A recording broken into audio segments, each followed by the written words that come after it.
Bonjour et bienvenue sur Les Rares Livres, l'espace où nous redonnons vie aux ouvrages puissants qui ont façonné les esprits et transformé des générations. Aujourd'hui, nous découvrons un livre incontournable du développement personnel, La psychologie de la réussite, écrit par Napoleon Hill, l'un des penseurs les plus influents de la réussite et de la motivation. À travers cet ouvrage, nous allons explorer les principes mentaux, les lois invisibles et les attitudes intérieures qui mènent au succès durable. Un contenu intemporel, profond et transformateur, présenté et lu par Les Rares Livres. Introduction. Depuis toujours, une question traverse les époques et les générations. Pourquoi certaines personnes réussissent là où tant d'autres échouent, alors qu'elles semblent parfois avoir moins de diplômes, moins d'argent, moins de chances au départ? Cette interrogation n'est pas seulement sociale ou économique, elle est profondément humaine. Elle touche à la compréhension du succès lui-même. La plupart des gens pensent que la réussite dépend avant tout de facteurs visibles, le travail acharné, les opportunités, la chance ou le contexte. Pourtant, derrière ces éléments apparents se cache une force bien plus déterminante, silencieuse et souvent ignorée: l'état d'esprit.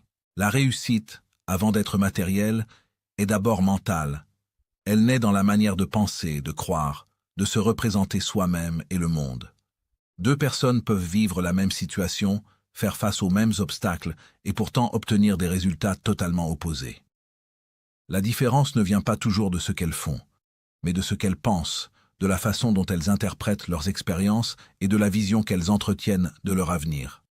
C'est précisément cette dimension invisible que Napoleon Hill a cherché à comprendre, analyser et transmettre. À travers ses recherches, ses rencontres avec des entrepreneurs, des inventeurs et des leaders de son époque, Napoleon Hill a mis en lumière une philosophie simple mais puissante.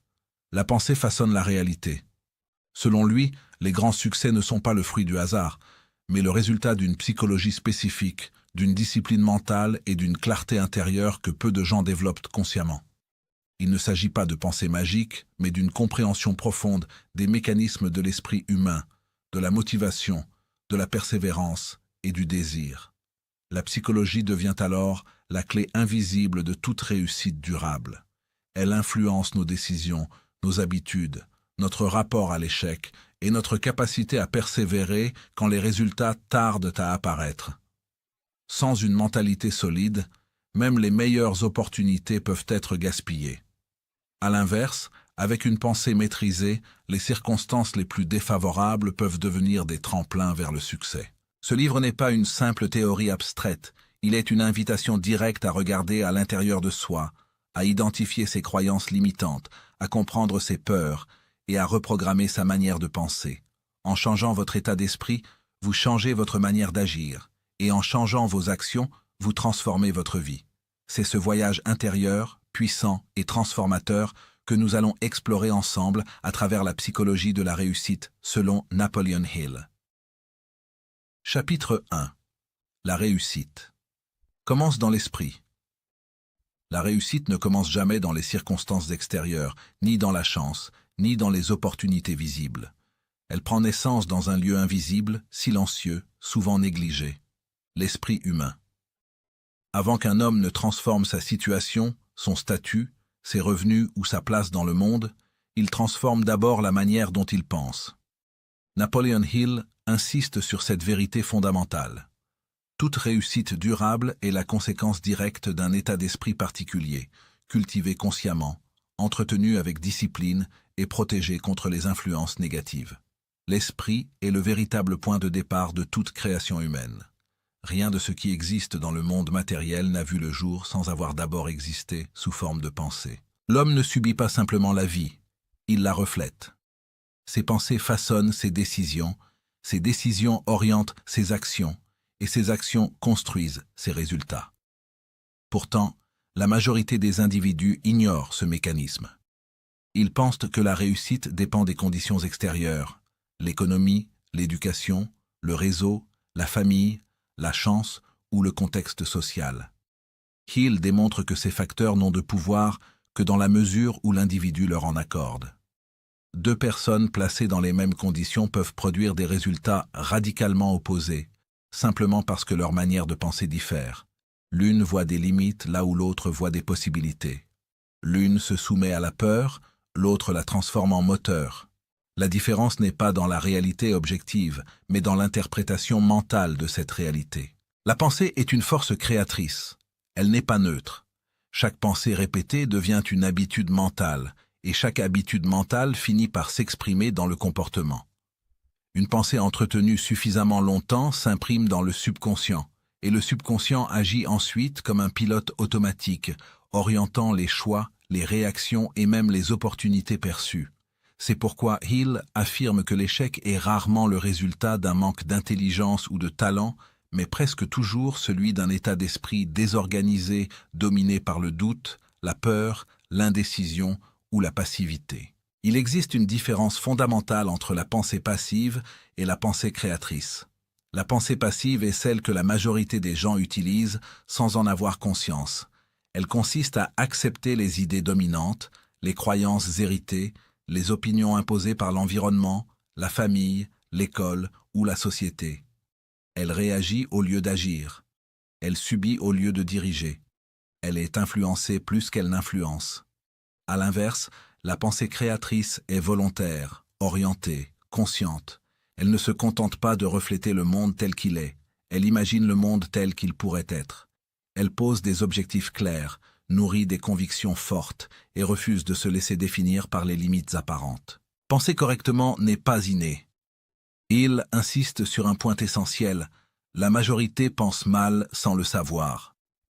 Les individus laissent leur esprit dériver, absorbant des pensées négatives, des peurs collectives, des croyances limitantes, sans jamais les remettre en question. Ils nourrissent des images d'échec, de manque, d'impuissance, puis s'étonnent de voir leur vie refléter exactement ces images. L'esprit fonctionne comme un jardin. Ce que l'on y plante, volontairement ou non, finit toujours par pousser.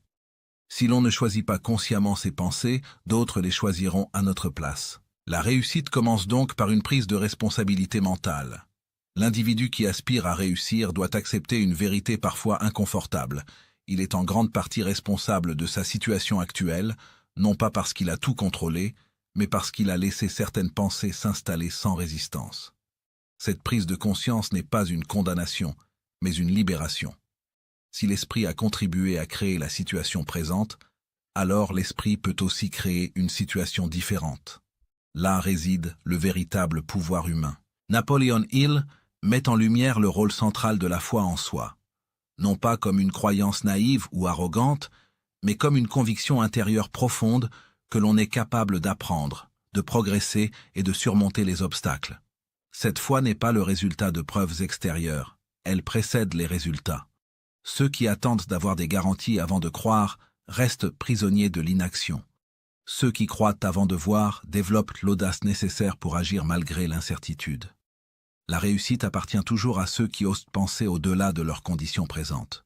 L'esprit humain est également le siège des émotions, et les émotions jouent un rôle déterminant dans la réussite.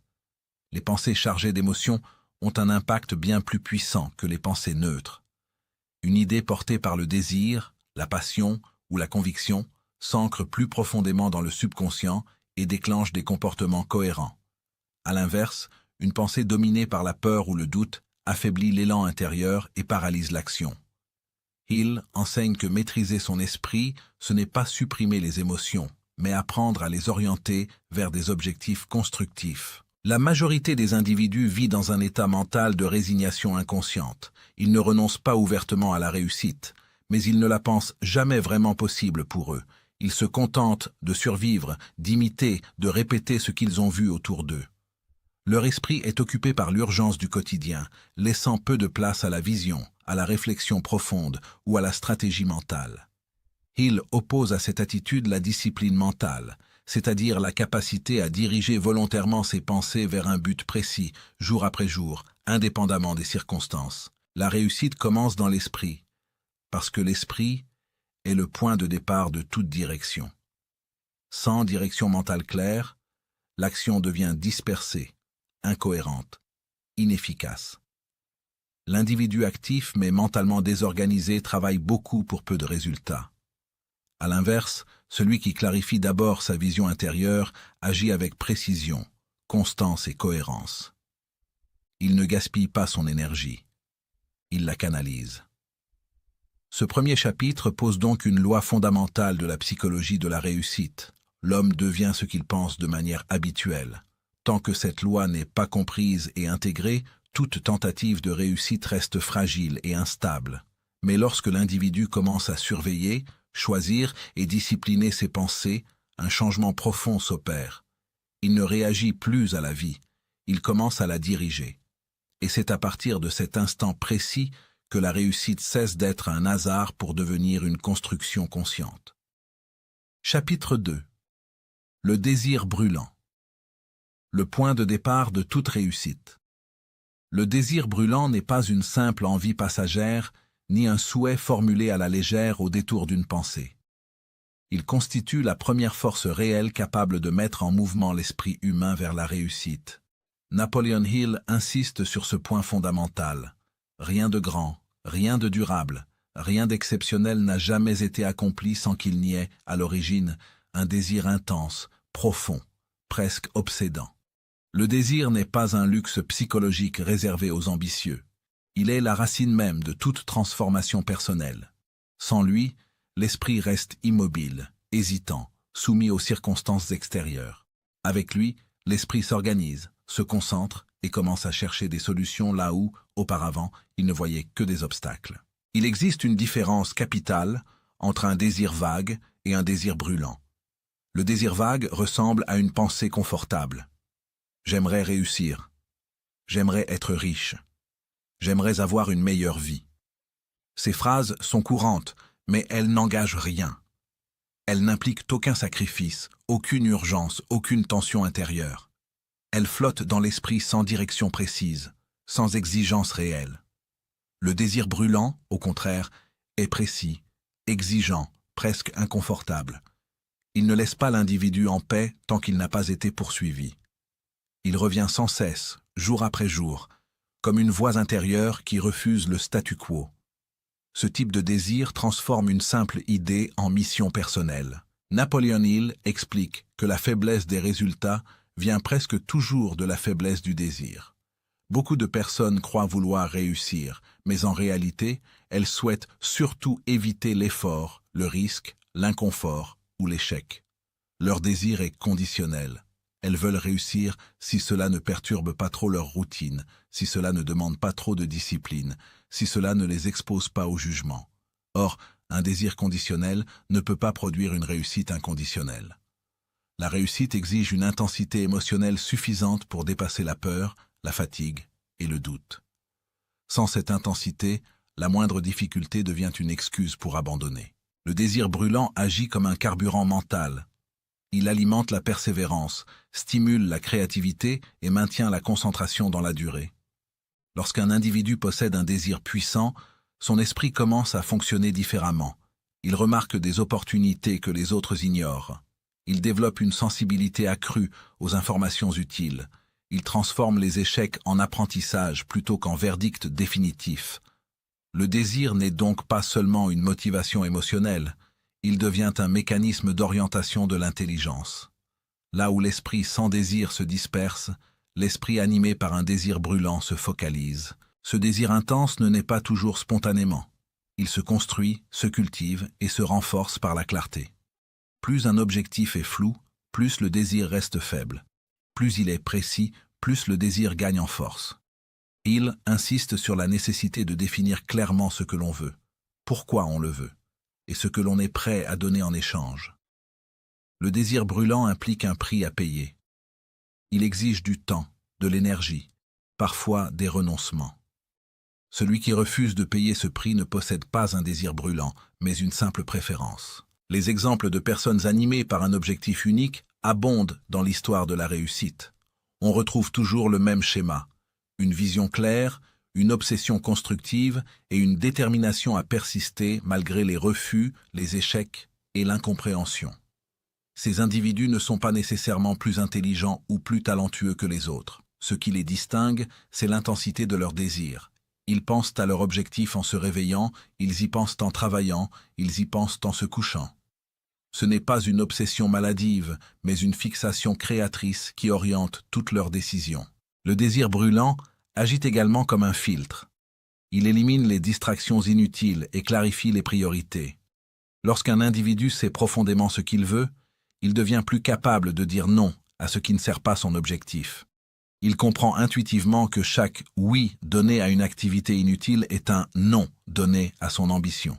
Le désir intense simplifie la vie en la rendant cohérente. Il transforme la discipline en conséquence naturelle plutôt qu'en contrainte imposée. Napoleon Hill souligne aussi que le désir brûlant influence l'image que l'on a de soi. Une personne qui nourrit un désir fort commence à se percevoir comme quelqu'un en devenir, comme un individu engagé dans une trajectoire précise. Cette perception modifie le comportement, le langage, l'attitude et même la posture mentale face aux difficultés. Le désir devient une identité en construction. L'individu ne se définit plus par ce qu'il est aujourd'hui, mais par ce qu'il est déterminé à devenir. Cependant, le désir brûlant comporte une exigence. Il doit être entretenu. Sans répétition mentale, sans visualisation, sans rappel quotidien, il peut s'affaiblir sous la pression des habitudes, de la routine et du scepticisme ambiant. Hill insiste sur l'importance de nourrir le désir par la pensée consciente. Ce n'est pas un feu qui brûle éternellement sans entretien, c'est une flamme qui demande une attention régulière pour rester vive. En définitive, le désir brûlant est le point de départ incontournable de toute réussite durable. Il précède la foi, il précède l'action organisée, il précède la persévérance. Sans lui, les méthodes restent théoriques, les plans restent sur le papier et les rêves restent des illusions. Avec lui, même les moyens limités peuvent produire des résultats extraordinaires. La réussite ne commence pas avec les ressources, les contacts ou les opportunités. Elle commence dans l'intensité d'un désir qui refuse d'abandonner. Chapitre 3. La foi en soi et en l'objectif. La foi n'est pas une idée abstraite ni une croyance religieuse au sens classique du terme. Dans la philosophie de la réussite développée par Napoleon Hill, la foi est une conviction intérieure profonde, une certitude mentale qui précède toute réalisation extérieure. Elle n'est pas visible, elle ne se mesure pas, mais elle agit comme une force silencieuse qui oriente les décisions, renforce la persévérance et transforme l'attitude face aux obstacles. Là où la majorité doute, hésite et abandonne, celui qui possède la foi avance avec une assurance intérieure, même sans preuve immédiate. La foi devient alors un moteur invisible, mais extraordinairement puissant. La plupart des échecs humains ne proviennent pas d'un manque de talent, d'intelligence ou d'opportunité, mais d'une absence de foi durable. Beaucoup de personnes commencent un projet avec enthousiasme, mais au premier obstacle, leur croyance s'effondre. Cela révèle une vérité fondamentale. Elles n'avaient pas la foi, seulement l'espoir. L'espoir attend que les circonstances soient favorables, tandis que la foi agit même lorsque tout semble contraire. La foi ne dépend pas de résultats immédiats, elle repose sur une vision intérieure déjà acceptée comme réelle. Napoleon Hill insiste sur un point central. La foi peut être développée. Elle n'est pas réservée à une élite née avec une confiance exceptionnelle. Elle se construit par un processus conscient de répétition mentale, d'autosuggestion et de discipline intérieure. L'esprit humain fonctionne par imprégnation. Ce qui est répété avec émotion, constance et intention finit par être accepté comme vrai. Ainsi, une personne qui nourrit quotidiennement des pensées de capacité, de réussite et de détermination finit par les incarner naturellement. L'autosuggestion joue ici un rôle fondamental. Elle consiste à influencer volontairement son propre esprit par des affirmations, des images mentales et des convictions répétées. Ce mécanisme agit principalement sur le subconscient, cette partie de l'esprit qui ne raisonne pas mais exécute. Le subconscient accepte ce qui lui est présenté avec suffisamment d'intensité et de répétition. Lorsqu'une personne répète intérieurement qu'elle est incapable, faible ou destinée à échouer, le subconscient transforme ses idées en comportement. À l'inverse, lorsqu'elle nourrit des pensées de foi, de compétence et de succès, elle modifie progressivement sa manière d'agir, de parler et de décider. La foi neutralise le doute non pas en le combattant directement, mais en le remplaçant. Le doute ne disparaît jamais par la volonté seule. Il disparaît lorsque l'esprit est saturé par une conviction plus forte. Là où la foi est faible, le doute prospère. Là où la foi est forte, le doute n'a plus d'espace. C'est pourquoi Napoleon Hill insiste sur la répétition mentale quotidienne. Une idée isolée ne transforme rien, mais une idée répétée devient une croyance, et une croyance devient une réalité vécue. La répétition mentale agit comme un entraînement invisible. De la même manière qu'un muscle se développe par l'exercice, la foi se renforce par la pratique mentale. Chaque jour où une personne visualise son objectif, affirme sa capacité à l'atteindre et agit en cohérence avec cette vision, elle renforce son identité intérieure. Progressivement, elle ne croit plus seulement en son objectif, elle devient la personne capable de l'atteindre. C'est là que la transformation réelle commence. La foi en l'objectif est indissociable de la foi en soi. Beaucoup de personnes admirent des objectifs ambitieux, mais ne croient pas être dignes ou capables de les atteindre. Cette contradiction intérieure crée une tension qui conduit à l'autosabotage. Il explique que l'esprit humain cherche la cohérence. Si une personne désire intensément un objectif mais se perçoit comme incapable, elle finira inconsciemment par abandonner, procrastiner ou échouer volontairement pour préserver son image intérieure. La réussite exige donc une réconciliation entre l'objectif et l'identité. La foi transforme également la perception de l'échec. Pour l'esprit ordinaire, l'échec est une preuve d'incompétence. Pour l'esprit guidé par la foi, l'échec est une information, une étape, un ajustement nécessaire. Cette différence de perception change tout. Celui qui doute interprète chaque difficulté comme un signal d'arrêt. Celui qui croit interprète chaque difficulté comme un test ou une préparation. La foi ne supprime pas les obstacles, mais elle change leur signification. Napoleon Hill a observé que les personnes qui réussissent durablement partagent une caractéristique commune. Elles persistent parce qu'elles croient avant de voir.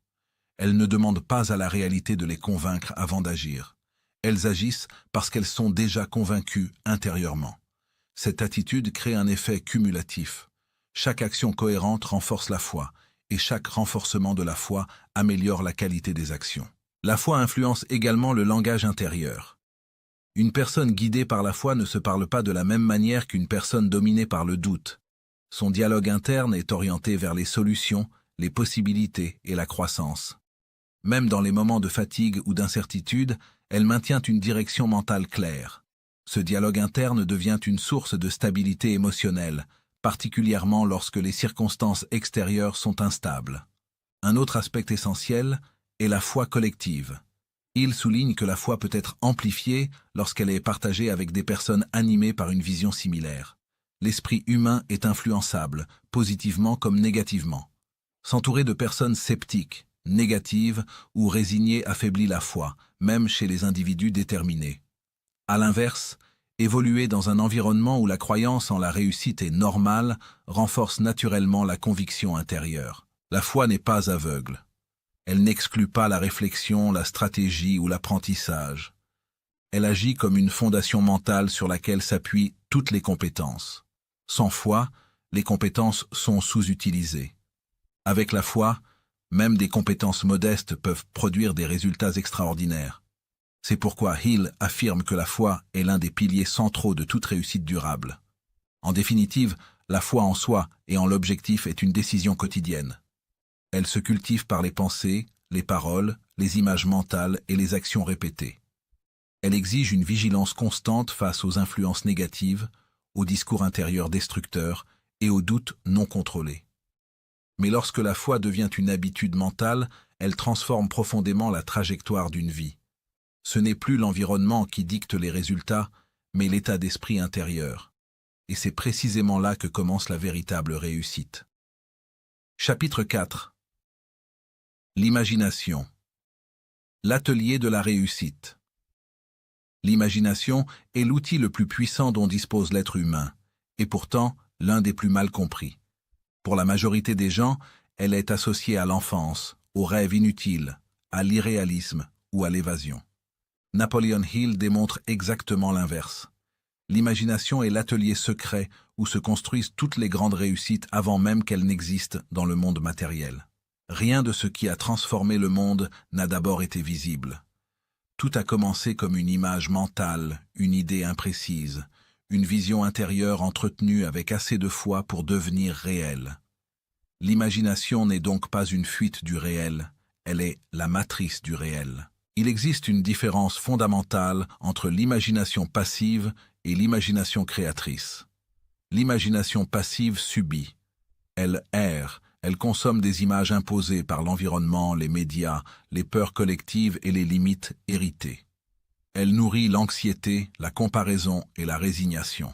À l'inverse, l'imagination créatrice agit. Elle sélectionne, construit, combine et oriente. Elle est volontaire. Elle travaille au service d'un objectif précis. Elle n'attend pas que la réalité impose ses règles. Elle conçoit une nouvelle réalité intérieure avant de la manifester extérieurement. Toute personne qui réussit apprend à passer de l'imagination subie à l'imagination dirigée. Napoleon Hill insiste sur un point essentiel. L'esprit humain ne peut pas distinguer clairement entre une image fortement répétée et une expérience réelle. Ce que l'on imagine avec intensité, émotion et constance finit par être accepté par le subconscient comme une vérité possible, puis probable, puis normale. C'est ainsi que l'imagination devient un outil de programmation mentale. Lorsqu'un individu se représente continuellement la réussite, non comme un rêve lointain, mais comme une scène vivante et précise, son esprit commence à chercher instinctivement les moyens de rendre cette vision cohérente avec la réalité. Les idées apparaissent, les opportunités deviennent visibles, les décisions s'alignent. Ce processus n'est pas magique, il est psychologique. Les grandes réussites de l'histoire confirment ce principe. Avant qu'un empire industriel ne voie le jour, il a existé dans l'esprit de quelqu'un comme une idée jugée irréaliste par les autres. Avant qu'une invention ne transforme un secteur entier, elle a été ridiculisée, rejetée ou ignorée. L'imagination créatrice ne cherche pas l'approbation immédiate, elle précède toujours la compréhension collective. Celui qui dépend de la validation extérieure pour imaginer grand restera prisonnier des limites communes. Celui qui ose nourrir sa vision en silence développe un avantage invisible mais décisif. L'imagination agit comme un laboratoire mental. C'est dans cet espace intérieur que les idées se testent, se combinent, se transforment. Une idée brute n'est jamais suffisante, elle doit être travaillée, affinée, confrontée à d'autres idées. L'imagination permet de relier des éléments qui semblaient séparés, de voir des solutions là où d'autres voient des obstacles. Elle est la faculté qui permet de penser au-delà des évidences, de dépasser les modèles existants et d'anticiper ce qui n'existe pas encore. Sans imagination, l'esprit se contente de répéter le passé. Hill explique également que l'imagination est le pont entre le désir et le plan. Un désir sans image claire reste vague et inefficace. Une image sans plan reste stérile. L'imagination transforme le désir en vision, puis la vision en stratégie mentale. Elle permet de visualiser les étapes, les ressources nécessaires, les obstacles possibles et les solutions alternatives. Plus cette visualisation est précise, plus l'esprit devient capable de reconnaître les actions concrètes à entreprendre. L'imagination n'est donc pas opposée à l'action, elle en est la préparation intelligente. La visualisation consciente est un exercice central dans cette philosophie. Visualiser ne signifie pas simplement se voir réussir, mais ressentir intérieurement l'état émotionnel associé à la réussite. La fierté, la sérénité, la liberté, la satisfaction profonde. Ces émotions agissent comme un langage pour le subconscient. Elles renforcent la conviction, dissolvent progressivement le doute et rendent l'objectif psychologiquement familier. Ce qui devient familier cesse de faire peur, et ce qui ne fait plus peur devient atteignable. L'imagination permet aussi de transformer l'échec. Une personne sans imagination voit l'échec comme une fin. Une personne dotée d'imagination le perçoit comme une information. Elle est capable de reconfigurer son approche, d'extraire une leçon, de concevoir une nouvelle stratégie. Là où l'esprit rigide se brise, l'esprit imaginatif s'adapte. C'est pourquoi les individus créatifs résistent mieux aux revers. Ils disposent de plusieurs scénarios mentaux, plusieurs chemins possibles vers leur objectif. Un autre aspect fondamental souligné par Hill est la relation entre imagination et courage. Imaginer une vie différente exige de remettre en question l'ordre établi, y compris ses propres croyances limitantes. Beaucoup de gens n'échouent pas par manque de capacité, mais par peur de ce que leur imagination leur montre comme possible. Imaginer grand oblige à affronter l'idée que l'on pourrait réussir, et donc à prendre la responsabilité de ses choix. Cette responsabilité effraie plus que l'échec lui-même. L'imagination est également collective. Lorsqu'elle est partagée entre plusieurs esprits alignés vers un objectif commun, elle devient une force amplifiée. Les grandes entreprises, les mouvements durables et les projets ambitieux naissent souvent d'une vision partagée. Il parle de l'esprit de collaboration comme d'un amplificateur de créativité. Les idées circulent, se renforcent, se corrigent. Une vision portée par plusieurs esprits gagne en solidité et en clarté. Transformer une idée en plan concret exige discipline et persistance. L'imagination seule ne suffit pas. Elle doit être suivie par la décision, l'organisation et l'action répétée. Mais sans imagination, ces efforts deviennent mécaniques et limités. L'imagination donne une direction, un sens, une cohérence à l'effort. Elle permet de maintenir la motivation sur le long terme, même lorsque les résultats tardent à apparaître. Napoleon Hill enseigne que l'imagination est un muscle mental. Plus elle est utilisée consciemment, plus elle devient puissante et précise. Négligée, elle se détériore et se met au service des peurs, des scénarios négatifs et de l'auto-sabotage. Cultivée, elle devient un outil de transformation personnelle.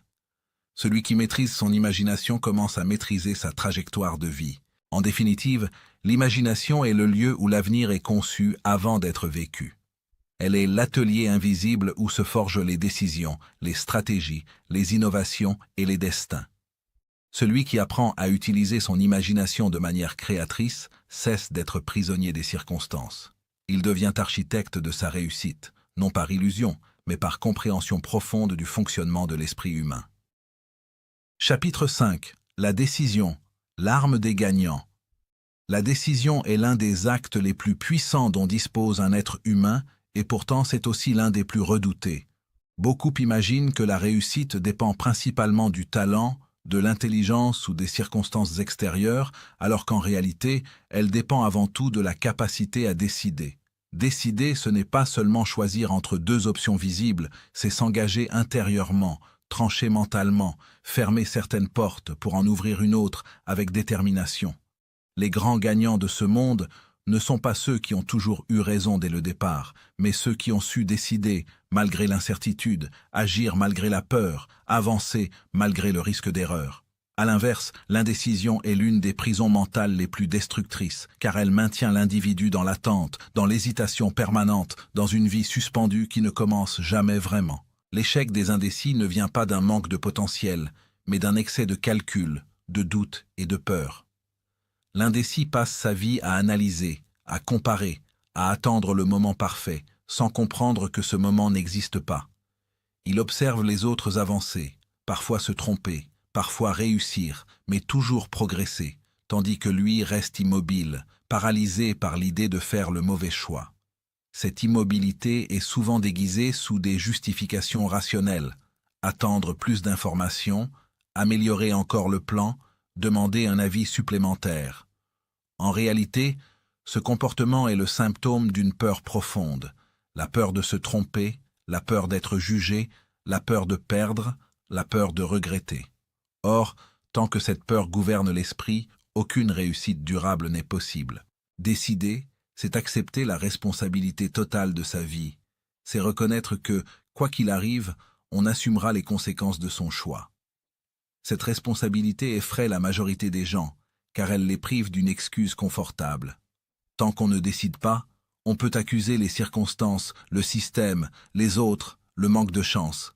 Dès l'instant où l'on décide, on devient acteur, et non plus spectateur. On cesse d'être une victime passive pour devenir un créateur conscient de son propre parcours. C'est précisément pour cette raison que peu de personnes décident réellement. Elles préfèrent rester dans une zone grise où rien n'est définitivement engagé, même si cette zone est synonyme de frustration, de regret et de vies inachevées. Les gagnants, eux, comprennent une loi fondamentale. Une décision imparfaite vaut toujours mieux qu'une absence de décision. Ils savent que l'action clarifie ce que la réflexion ne peut pas résoudre. En avançant, en testant, en expérimentant, ils obtiennent des informations réelles que la simple analyse mentale ne fournira jamais. Décider vite ne signifie pas agir de manière irréfléchie, mais refuser de laisser la peur prendre le contrôle. Les personnes qui réussissent prennent une décision dès qu'elles disposent d'un minimum de clarté, puis elles ajustent en chemin. Elles corrigent, améliorent, réorientent si nécessaire, mais elles ne restent jamais figées. Le courage de décider n'est pas l'absence de peur, mais la capacité d'agir malgré elle. Chaque décision importante s'accompagne d'une tension intérieure, car elle implique l'inconnu. Mais cette tension est précisément le signe que l'on est en train de grandir. Refuser cette tension, c'est refuser toute évolution. Ceux qui cherchent une sécurité absolue finissent par vivre une vie limitée, car la sécurité totale n'existe que dans l'inaction et la routine. Les gagnants acceptent l'inconfort temporaire de la décision pour accéder à une liberté durable. La peur de l'erreur est l'un des plus grands obstacles à la décision. Beaucoup ont été conditionnés dès l'enfance à croire que se tromper est une faute grave, une preuve d'incompétence ou d'échec personnel. Cette croyance crée des adultes hésitants, obsédés par l'idée de faire le bon choix dès le premier essai. Or, dans la réalité, l'erreur n'est pas l'ennemi de la réussite. Elle en est une composante essentielle.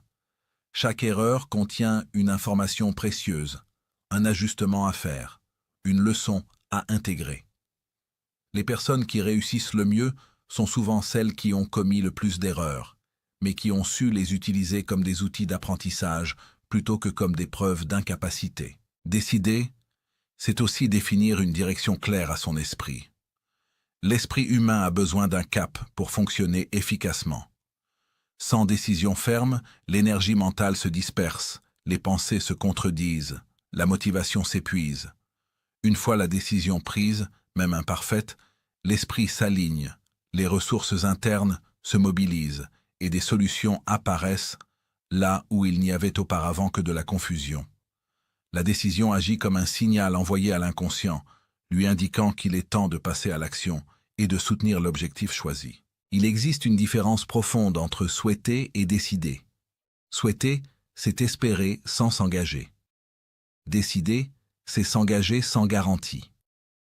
Beaucoup de personnes souhaitent une meilleure vie, plus de liberté, plus de succès, mais très peu prennent la décision ferme d'agir dans ce sens, quelles que soient les difficultés. La décision implique une discipline quotidienne, des sacrifices, parfois des renoncements temporaires. Elle exige de rester fidèle à son choix même lorsque l'enthousiasme initial disparaît. C'est cette constance qui distingue les gagnants des rêveurs. Les décisions des gagnants sont souvent incomprises par leur entourage. Elles paraissent risquées, irrationnelles, voire insensées aux yeux de ceux qui privilégient la sécurité et la conformité. Pourtant, ce sont précisément ces décisions audacieuses qui ouvrent la voie à des résultats extraordinaires. Les gagnants n'attendent pas l'approbation générale pour avancer. Ils écoutent leur intuition, évaluent les risques, puis s'engagent pleinement. Ils acceptent d'être critiqués, jugés ou incompris, car ils savent que la validation extérieure n'est jamais le moteur de la réussite. Décider, c'est aussi apprendre à dire non. Dire non aux distractions, aux opportunités qui ne sont pas alignées avec l'objectif principal, aux influences négatives, aux peurs déguisées en prudence. Chaque non prononcé avec clarté renforce la puissance du oui que l'on a choisi. Les gagnants comprennent que vouloir tout faire revient à ne rien faire de significatif. Ils concentrent leur énergie sur quelques décisions clés et s'y consacrent entièrement. Avec le temps, la capacité à décider se renforce. Chaque décision prise avec courage développe la confiance en soi. Même lorsque le résultat n'est pas celui espéré, l'individu découvre qu'il est capable de faire face, de s'adapter et de continuer. Cette expérience construit une force intérieure qui rend les décisions futures plus faciles, plus rapides et plus assumées. À l'inverse, plus on évite de décider, plus la peur grandit, plus l'indécision devient une habitude, et plus il devient difficile de rompre ce cercle. La décision est donc une arme mentale, une force invisible qui façonne le destin. Elle sépare ceux qui subissent leur vie de ceux qui la construisent. Elle transforme les intentions en actions, les rêves en projets, les idées en réalités concrètes. Sans décision, même le plus grand talent reste stérile. Avec une décision ferme, même des moyens modestes peuvent conduire à des résultats exceptionnels. En définitive, la réussite appartient à ceux qui acceptent de décider avant d'être prêts, d'avancer avant d'être sûrs, et de corriger plutôt que de renoncer.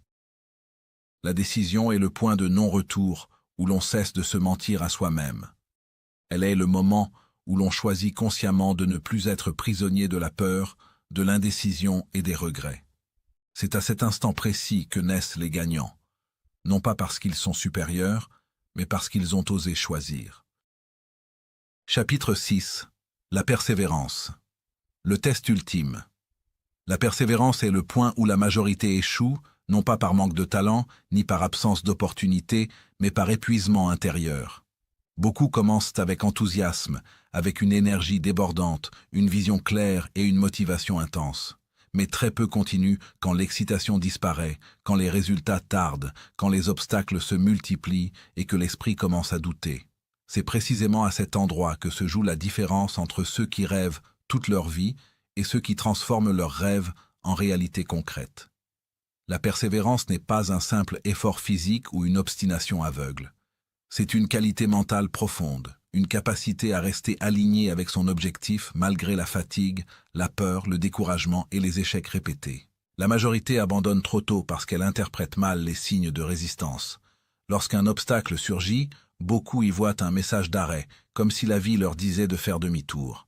En réalité, les obstacles sont souvent des tests, des filtres naturels qui éliminent ceux dont le désir n'est pas assez fort.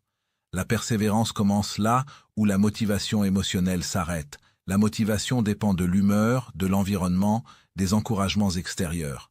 La persévérance, elle, dépend d'une décision intérieure irrévocable.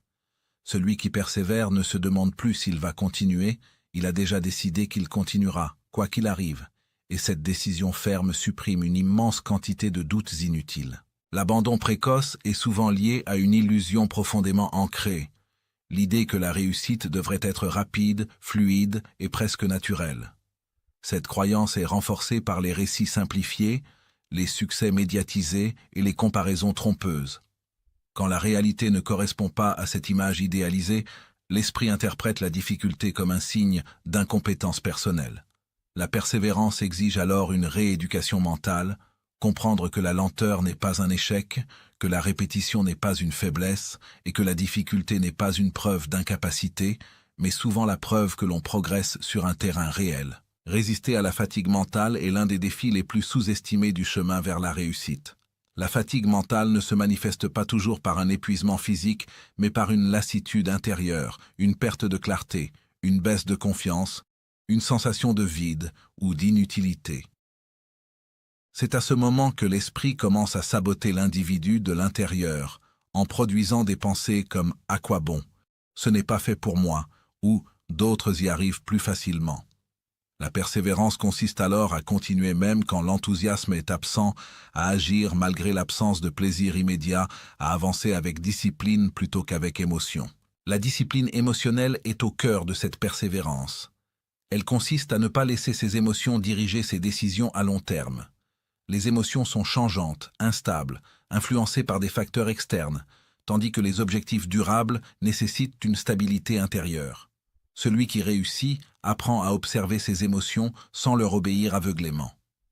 Il comprend que la peur, le doute et la fatigue ne sont pas des ordres, mais des états temporaires.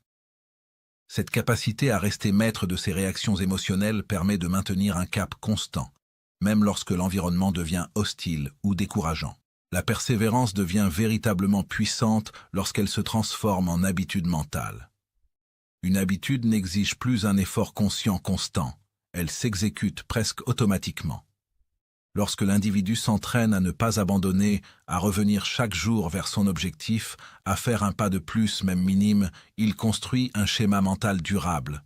À long terme, persévérer devient plus facile que renoncer, car l'esprit s'est conditionné à continuer plutôt qu'à fuir. Cette habitude protège l'individu contre les moments de faiblesse, car elle agit même lorsque la volonté est temporairement affaiblie.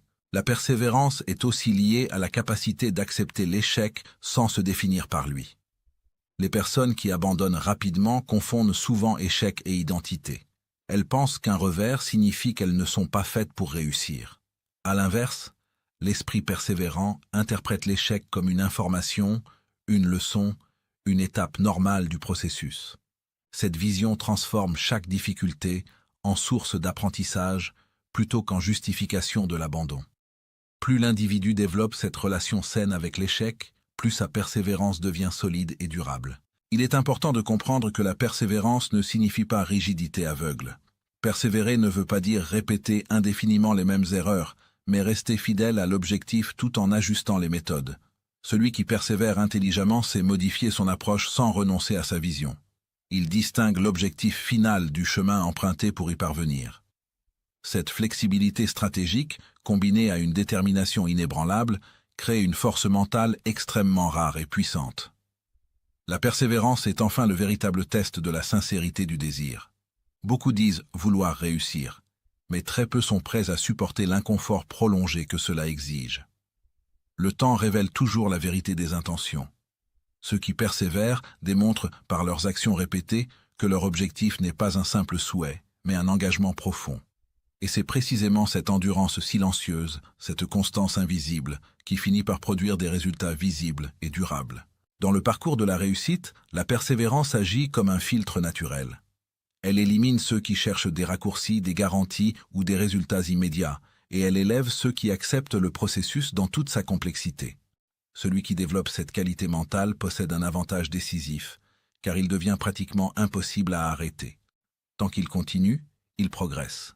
Tant qu'il progresse, il apprend. Et tant qu'il apprend, la réussite finit inévitablement par se manifester. Chapitre 7. La peur. L'ennemi invisible. La peur est l'un des plus grands paradoxes de l'existence humaine, car elle n'a souvent aucune forme tangible, aucun visage réel, et pourtant, elle exerce un pouvoir immense sur les pensées, les décisions et les actions des individus. Dans le chemin de la réussite, elle agit comme un gardien silencieux placé à l'entrée de chaque opportunité, testant la solidité intérieure de celui qui ose avancer. Napoleon Hill considérait la peur comme l'ennemi le plus redoutable de l'être humain, non pas parce qu'elle est invincible, mais parce qu'elle opère dans l'ombre, sans être clairement identifiée. La majorité des échecs ne sont pas causés par un manque d'intelligence, de talent ou d'opportunité, mais par une peur diffuse, installée profondément dans l'esprit, qui paralyse l'élan naturel de création et d'action. La peur s'installe souvent très tôt dans la vie, nourrie par l'éducation, l'environnement social, les expériences négatives et les discours répétés. Elle se glisse dans les pensées quotidiennes, influence la perception du monde et finit par devenir une norme intérieure. Beaucoup d'individus vivent toute leur existence sous son emprise sans jamais la nommer, croyant que leurs limites sont réelles, objectives et immuables. En réalité, la peur agit comme un filtre mental déformant, transformant les possibilités en menaces, les défis en dangers et les erreurs en catastrophes irréversibles. Elle n'empêche pas seulement d'agir, elle empêche même de penser librement. Napoleon Hill identifiait 6 grandes peurs fondamentales qui gouvernent inconsciemment la majorité des êtres humains. Ces peurs ne sont pas toujours conscientes, mais elles se manifestent à travers des comportements répétitifs, des justifications rationnelles et des schémas de pensée négatifs. La peur de la pauvreté pousse à la sécurité excessive, à la peur de perdre, à l'avarice mentale et à l'incapacité de prendre des risques calculés. La peur de la critique enferme l'individu dans le regard des autres, l'oblige à vivre selon des attentes extérieures et à renoncer à son authenticité. La peur de la maladie nourrit l'angoisse du corps, fragilise l'énergie mentale et installe une vigilance excessive qui devient elle-même une source de mal-être. La peur de la perte d'amour ou de l'abandon pousse à la dépendance affective et au sacrifice de soi. La peur de la vieillesse enferme dans la nostalgie ou l'angoisse du temps qui passe. Enfin, la peur de la mort, la plus profonde, agit comme une ombre permanente, souvent refoulée, mais toujours influente. Parmi toutes ces peurs, certaines jouent un rôle particulièrement destructeur dans le parcours de la réussite. La peur de l'échec est sans doute la plus répandue. Elle empêche de tenter, d'expérimenter, d'apprendre et de progresser. Celui qui craint l'échec confond erreur et identité, croyant qu'échouer signifie être incapable ou indigne. Cette confusion mentale crée une rigidité intérieure qui bloque toute évolution. Or, l'échec n'est jamais une fin en soi, mais une information, un retour d'expérience indispensable à la croissance. La peur de l'échec n'est pas la peur de tomber, mais la peur du jugement qui suit la chute. La peur du manque agit de manière plus insidieuse encore. Elle pousse l'individu à agir depuis un état de pénurie mentale, même lorsqu'il possède déjà les ressources nécessaires. Cette peur crée une obsession de la sécurité, une méfiance excessive envers l'avenir et une difficulté à investir en soi, en temps, en énergie ou en argent. Elle enferme l'esprit dans le court terme et empêche la vision à long terme, pourtant essentielle à toute grande réussite. L'esprit dominé par la peur du manque voit le monde comme un espace limité où chacun doit lutter pour survivre, au lieu de le percevoir comme un champ de possibilités en expansion. La peur du jugement, quant à elle, est l'une des plus paralysantes socialement. Elle pousse à l'autocensure, à la conformité et à la dissimulation de son potentiel réel. Beaucoup de personnes renoncent à leurs rêves, non pas parce qu'ils sont irréalisables, mais parce qu'ils ont peur de ce que les autres pourraient penser. Cette peur est renforcée par les réseaux sociaux, les comparaisons constantes et la pression de l'image. Elle transforme la vie en spectacle permanent où l'authenticité est sacrifiée au profit de l'acceptation. Or, toute réussite authentique exige une forme de solitude intérieure et le courage d'être différent. La peur paralyse l'action de manière subtile mais efficace. Elle commence par influencer les pensées, puis les émotions, et enfin les comportements. Elle se manifeste par la procrastination, l'indécision chronique, l'autosabotage et la rationalisation excessive.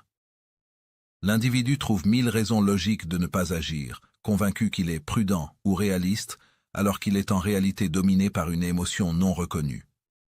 La peur aime se déguiser en sagesse, en prudence ou en humilité. Elle murmure à l'esprit qu'il vaut mieux attendre, se préparer davantage ou choisir une voie plus sûre jusqu'à ce que le moment soit passé. L'un des aspects les plus dangereux de la peur est qu'elle affaiblit progressivement la confiance en soi. Chaque fois qu'une personne renonce à agir par peur, elle envoie à son esprit un message implicite d'incapacité. Ce message s'accumule avec le temps et finit par devenir une croyance profonde. Ainsi, la peur ne se contente pas d'empêcher l'action ponctuelle, elle construit une identité de limitation. L'individu finit par croire qu'il n'est pas fait pour réussir, non pas à cause de preuves objectives, mais à cause d'un historique de renoncement silencieux. Pourtant, la peur n'est pas une fatalité. Elle n'est pas un ennemi extérieur à combattre, mais une énergie intérieure à comprendre et à transformer. Napoleon Hill insistait sur le fait que la peur disparaît progressivement lorsque l'esprit est occupé par des pensées opposées, telles que la foi, le courage, la clarté d'objectif et la détermination. La peur ne peut coexister durablement avec une vision claire et un désir intense. Elle prospère dans le vide mental, dans l'absence de direction et dans l'indécision. Plus l'objectif est flou, plus la peur devient forte. Neutraliser la peur commence par la conscience. Identifier ses peurs, les nommer clairement et reconnaître leur influence permet de reprendre le pouvoir intérieur. Tant que la peur reste inconsciente, elle contrôle les décisions. Dès qu'elle est observée, elle perd une partie de son emprise. Cette lucidité permet de distinguer les dangers réels des menaces imaginaires. La majorité des peurs ne sont pas liées à un danger immédiat, mais à une projection mentale du futur. Or, le futur n'existe que dans l'imagination, et l'imagination peut être entraînée. L'entraînement mental est l'un des outils les plus puissants pour désamorcer la peur. La répétition de pensées positives, la visualisation de résultats favorables et l'autosuggestion consciente permettent de reprogrammer progressivement l'esprit. Napoleon Hill expliquait que l'esprit humain est malléable et qu'il adopte les habitudes de pensée qu'on lui impose avec constance. En nourrissant l'esprit de courage, de confiance et de foi, on affaiblit mécaniquement la peur. Ce processus demande de la discipline et de la persévérance, car la peur ne disparaît pas instantanément, mais elle recule à chaque action consciente. L'action elle-même est l'antidote le plus efficace contre la peur. Agir malgré la peur, même de manière imparfaite, brise le cycle de la paralysie mentale. Chaque action réussie, aussi petite soit-elle, renforce la confiance et affaiblit la croyance en l'incapacité. La peur se nourrit de l'inaction, tandis que le courage se développe dans le mouvement. Il ne s'agit pas d'éliminer totalement la peur avant d'agir, mais d'agir en sa présence, en refusant de lui donner le contrôle. La discipline émotionnelle joue également un rôle central. Apprendre à ne pas se laisser gouverner par ses émotions du moment, à différer la réaction immédiate et à maintenir une direction claire malgré l'inconfort est une compétence essentielle. Les individus qui réussissent ne sont pas ceux qui ne ressentent jamais la peur, mais ceux qui ne la laissent pas décider à leur place. Ils comprennent que la peur est un signal, non une autorité. Elle peut informer, mais elle ne doit pas commander. Enfin, comprendre que la peur est universelle permet de la relativiser. Tous les êtres humains, sans exception, ressentent la peur à différents degrés. Les figures les plus accomplies de l'histoire ont elles-mêmes douté, hésité et tremblé avant d'agir. Ce qui les distingue n'est pas l'absence de peur, mais leur capacité à avancer malgré elle. La réussite n'est pas réservée aux plus courageux de naissance, mais à ceux qui acceptent de développer leur courage par la pratique consciente. Dans la philosophie de Napoleon Hill, la peur est un test intérieur, une épreuve qui révèle le niveau de maîtrise mentale de l'individu. Elle indique la présence d'un potentiel non exploité, car là où il y a peur, il y a souvent une possibilité de croissance. En apprenant à observer, comprendre et transformer la peur, l'être humain reprend le contrôle de son esprit et de son destin. La peur cesse alors d'être un ennemi invisible pour devenir un signal de transformation, un rappel que la véritable liberté commence à l'intérieur. Chapitre 8. Les croyances limitantes. Les croyances limitantes sont parmi les forces les plus puissantes et les plus invisibles qui gouvernent la vie humaine. Elles ne se voient pas, ne s'entendent pas, ne se touchent pas, et pourtant, elles dirigent silencieusement les décisions, les peurs, les ambitions et même les échecs de millions de personnes. Napoleon Hill considérait que l'être humain n'est jamais réellement prisonnier de son environnement extérieur, mais bien de l'image mentale qu'il s'est construite du monde et de lui-même. Les croyances limitantes naissent souvent très tôt, bien avant que l'individu ait la capacité de les analyser ou de les remettre en question. Elles s'installent dans l'esprit comme des vérités absolues, alors qu'elles ne sont en réalité que des interprétations répétées, acceptées sans examen critique. Un enfant à qui l'on répète qu'il n'est pas fait pour réussir, qu'il est comme ça, qu'il ne faut pas trop rêver, qu'il vaut mieux rester à sa place, finit par intégrer ces messages comme des lois immuables. Avec le temps, ces croyances deviennent des filtres à travers lesquels il perçoit toute la réalité.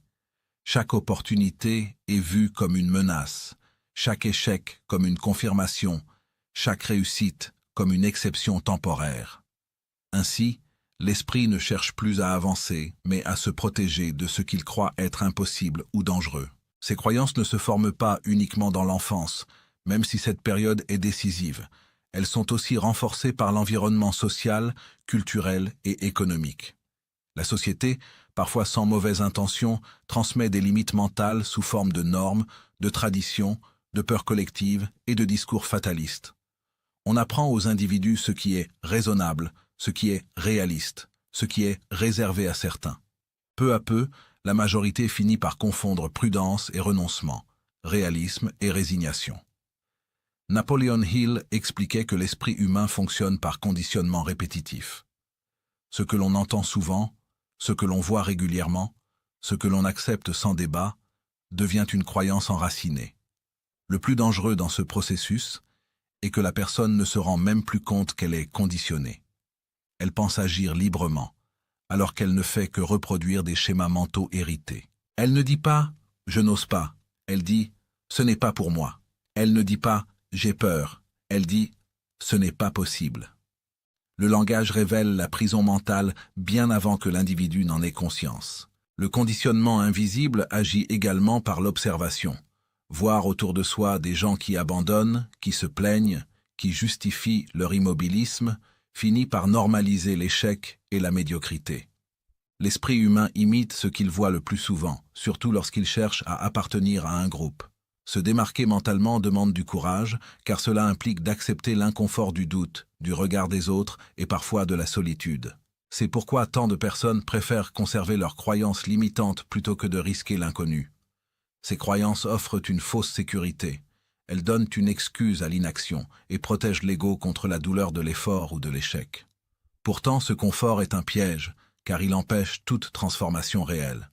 Napoleon Hill insistait sur le fait que l'homme devient ce qu'il croit être. Si un individu croit profondément qu'il est limité, il agira de manière limitée, même s'il possède les capacités nécessaires pour réussir. Remplacer les croyances toxiques est l'un des travaux mentaux les plus exigeants, mais aussi les plus libérateurs. Il ne s'agit pas simplement de penser positivement ou de répéter des phrases creuses. Il s'agit d'un processus conscient de reprogrammation mentale. La première étape consiste à prendre conscience de ses croyances actuelles. Tant qu'une croyance reste inconsciente, elle est incontestable. Dès qu'elle est observée, elle peut être remise en question. Napoleon Hill recommandait une observation honnête de ses pensées récurrentes, notamment dans les moments de doute, de peur ou de découragement. Ces moments révèlent les croyances profondes qui gouvernent l'esprit. Une fois identifiées, ces croyances doivent être confrontées à la réalité. La plupart du temps, elles ne reposent sur aucune preuve solide, mais sur des expériences isolées, des opinions héritées ou des échecs mal interprétés. Comprendre cela permet déjà de fissurer leur autorité. La deuxième étape consiste à introduire volontairement de nouvelles croyances, alignées avec l'objectif de réussite. L'esprit humain ne supporte pas le vide. On ne peut pas simplement supprimer une croyance sans la remplacer. C'est ici que l'autosuggestion et la répétition mentale jouent un rôle central. Il expliquait que l'esprit subconscient accepte comme vrai ce qui est répété avec émotion et conviction. Répéter une nouvelle croyance sans y mettre d'intensité n'a aucun effet. En revanche, répéter une idée claire, associée à un désir brûlant et à une image mentale précise, finit par influencer le comportement, les décisions et même les perceptions. Peu à peu, l'individu commence à agir différemment, à oser davantage, à interpréter les obstacles non plus comme des preuves d'incapacité, mais comme des étapes normales du processus. Il est essentiel de comprendre que le remplacement des croyances limitantes est progressif. L'esprit ne change pas du jour au lendemain ce qu'il a accepté pendant des années. Il y aura des résistances internes, des retours de doute, des moments de confusion. Ces moments ne sont pas des échecs, mais des signes que l'ancien conditionnement est en train de se dissoudre. La persistance dans la nouvelle manière de penser est la clé. Chaque action cohérente avec une nouvelle croyance la renforce. Chaque petite victoire mentale affaiblit l'ancienne programmation. Avec le temps, ce qui semblait artificiel devient naturel. L'individu commence à se percevoir différemment, à se respecter davantage, à envisager des possibilités qu'il n'aurait jamais osé imaginer auparavant. Napoleon Hill affirmait que la réussite extérieure n'est que le reflet d'une transformation intérieure préalable. Tant que l'esprit reste prisonnier de croyances limitantes, aucune stratégie, aucun talent, aucune opportunité ne peut produire de résultats durables. À l'inverse, lorsque l'individu libère son esprit de ces chaînes invisibles, il découvre une puissance intérieure insoupçonnée. Il comprend que les limites les plus solides ne sont pas celles imposées par le monde, mais celles qu'il a acceptées sans les questionner. Ce chapitre nous rappelle une vérité fondamentale. Changer sa vie commence toujours par changer ce que l'on croit possible. Lorsque les croyances toxiques sont remplacées par des convictions constructives, l'esprit cesse d'être un obstacle et devient enfin un allié sur le chemin de la réussite. Chapitre 9. La procrastination et l'autosabotage.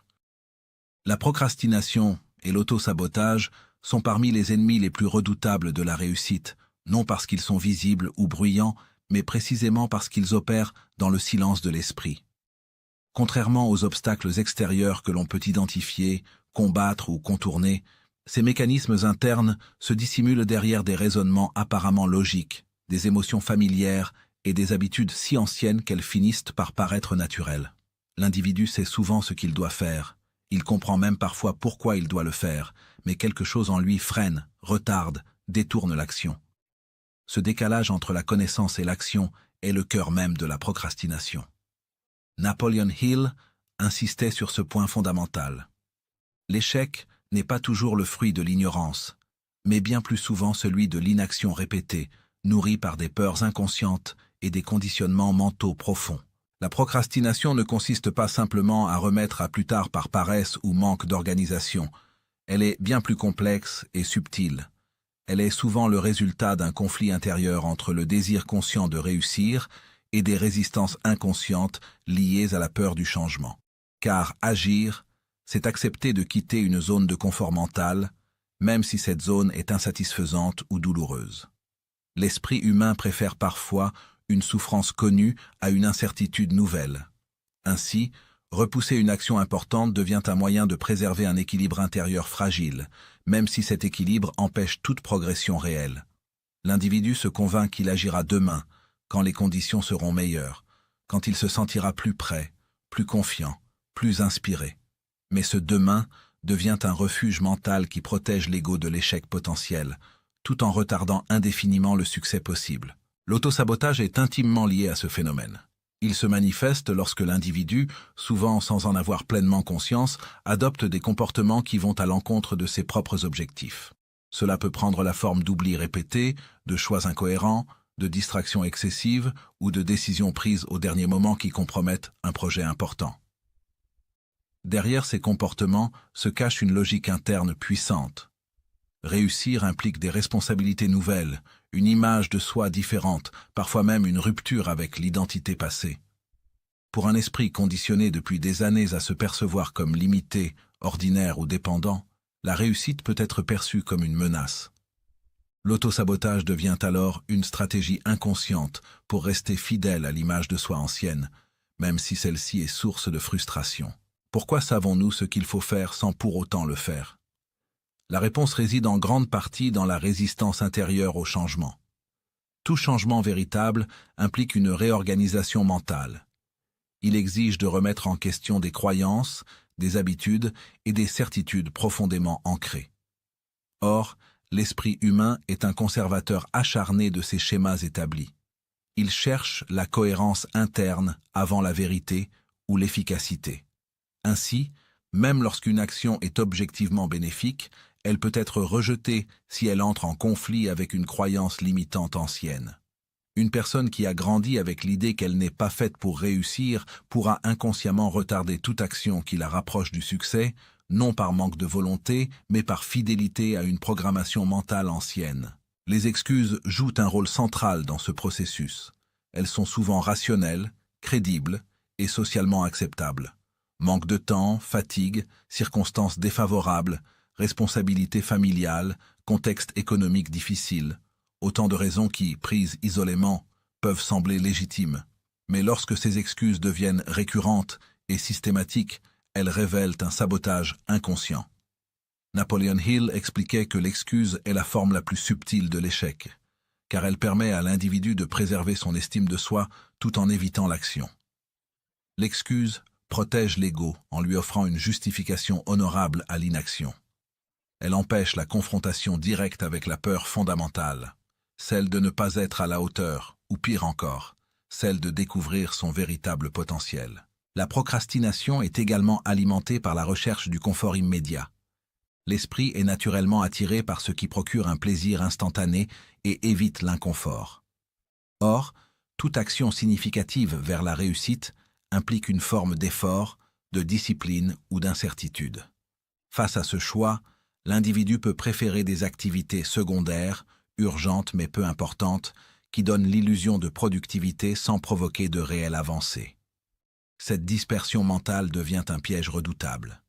Elle épuise l'énergie sans produire de résultats concrets, renforçant ainsi le sentiment d'inefficacité et, à terme, la croyance que l'on n'est pas capable de réussir. L'un des aspects les plus dangereux de la procrastination est son caractère cumulatif. Chaque action reportée renforce l'habitude de reporter. Chaque promesse non tenue à soi-même affaiblit la confiance intérieure.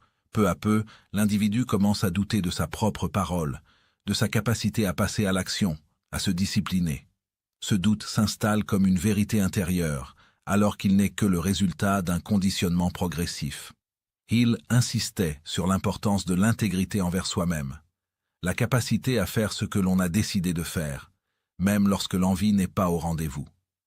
Sans cette intégrité, la volonté s'érode et la procrastination devient un mode de vie. Passer à l'action, malgré l'inconfort, est donc un acte profondément psychologique avant d'être pratique. Il ne s'agit pas d'attendre la motivation parfaite, car celle-ci est souvent le résultat de l'action et non sa cause. Il s'agit de comprendre que l'inconfort initial est temporaire, tandis que les bénéfices de l'action sont durables. Chaque action accomplie, même imparfaite, affaiblit la résistance intérieure et renforce l'identité d'une personne capable d'agir. À l'inverse, chaque report renforce l'identité de celui qui hésite, doute et recule.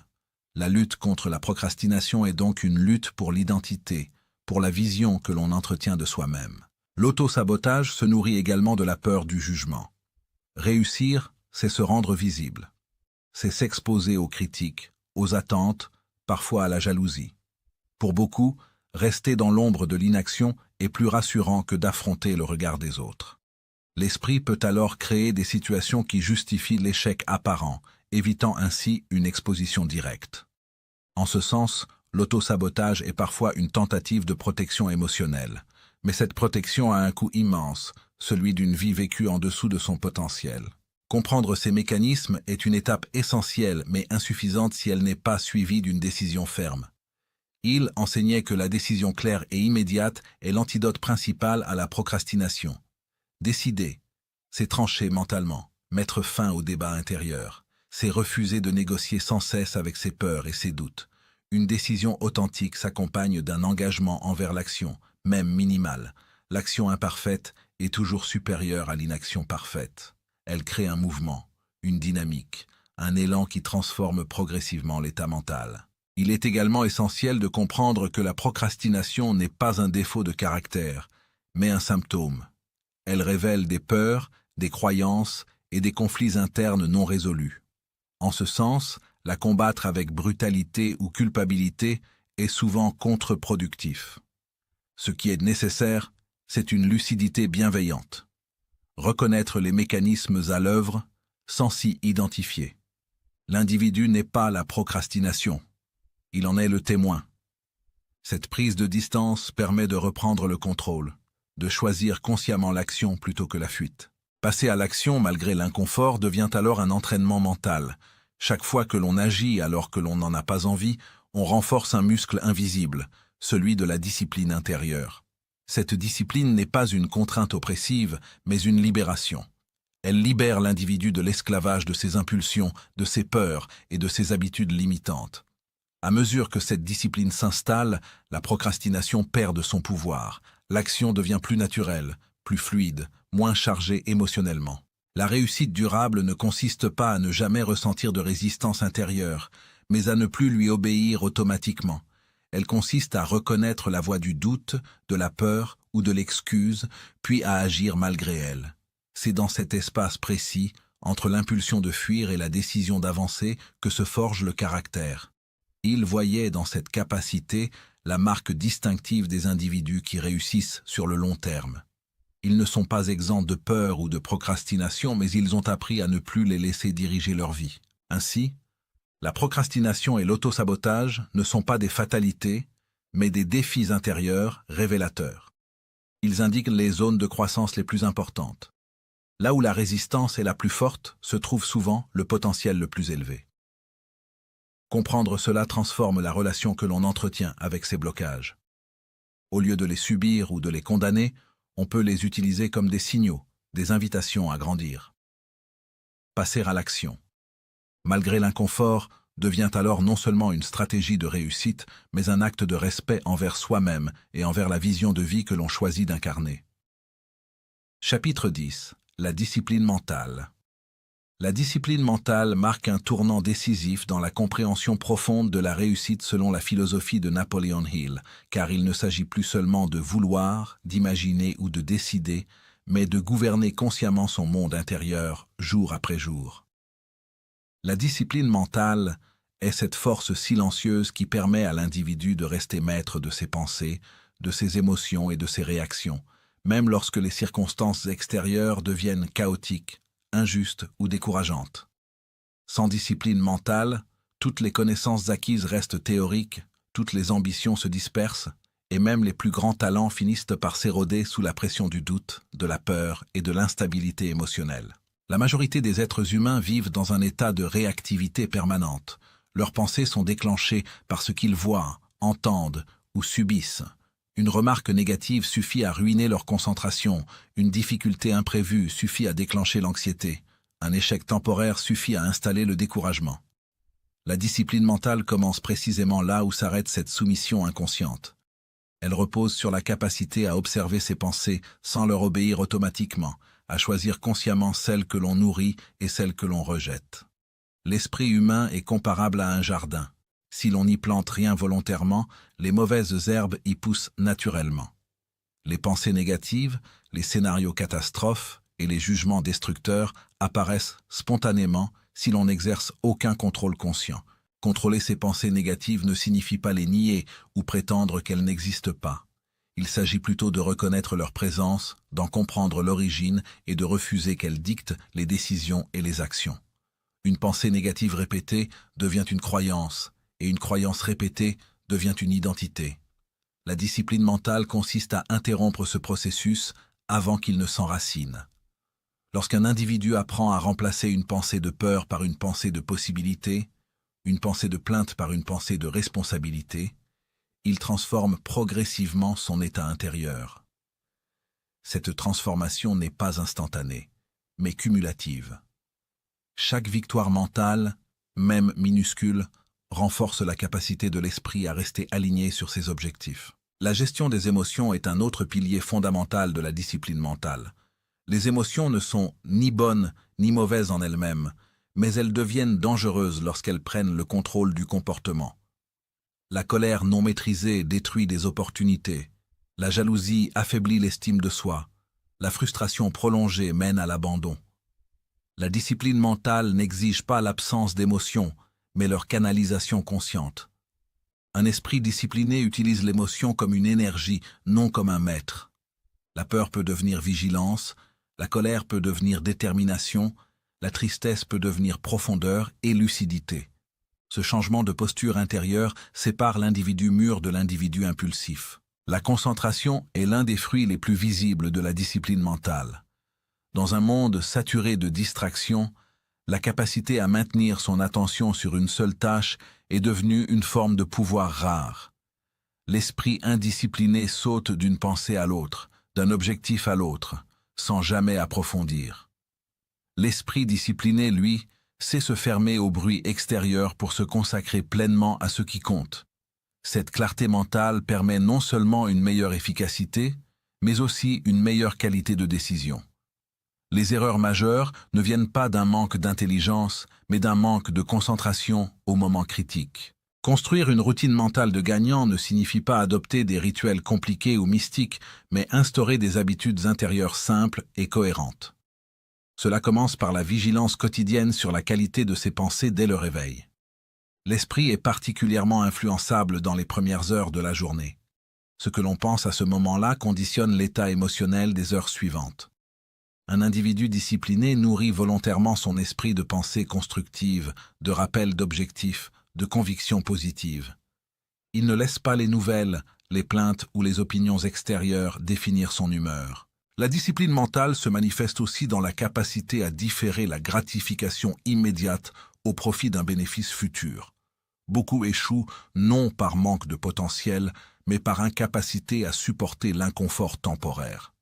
Ils préfèrent la distraction au travail, le confort à l'effort, l'excuse à la responsabilité. Un esprit discipliné accepte l'inconfort comme une étape normale de la croissance. Il comprend que chaque effort non visible construit une force intérieure invisible.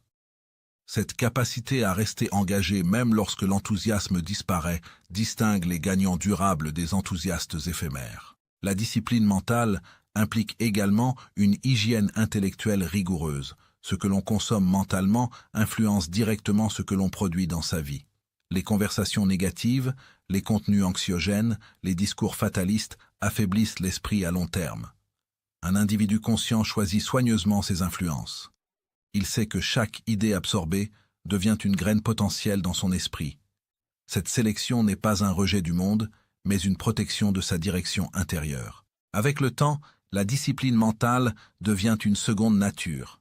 Ce qui demandait autrefois un effort conscient devient un réflexe intérieur. L'individu n'a plus besoin de lutter contre chaque pensée négative, car son esprit a appris à privilégier naturellement les schémas constructifs. Cette maîtrise intérieure crée une forme de stabilité émotionnelle que peu de choses peuvent ébranler. Les échecs deviennent des informations, les critiques deviennent des retours, les obstacles deviennent des défis. Rien n'est plus subi passivement.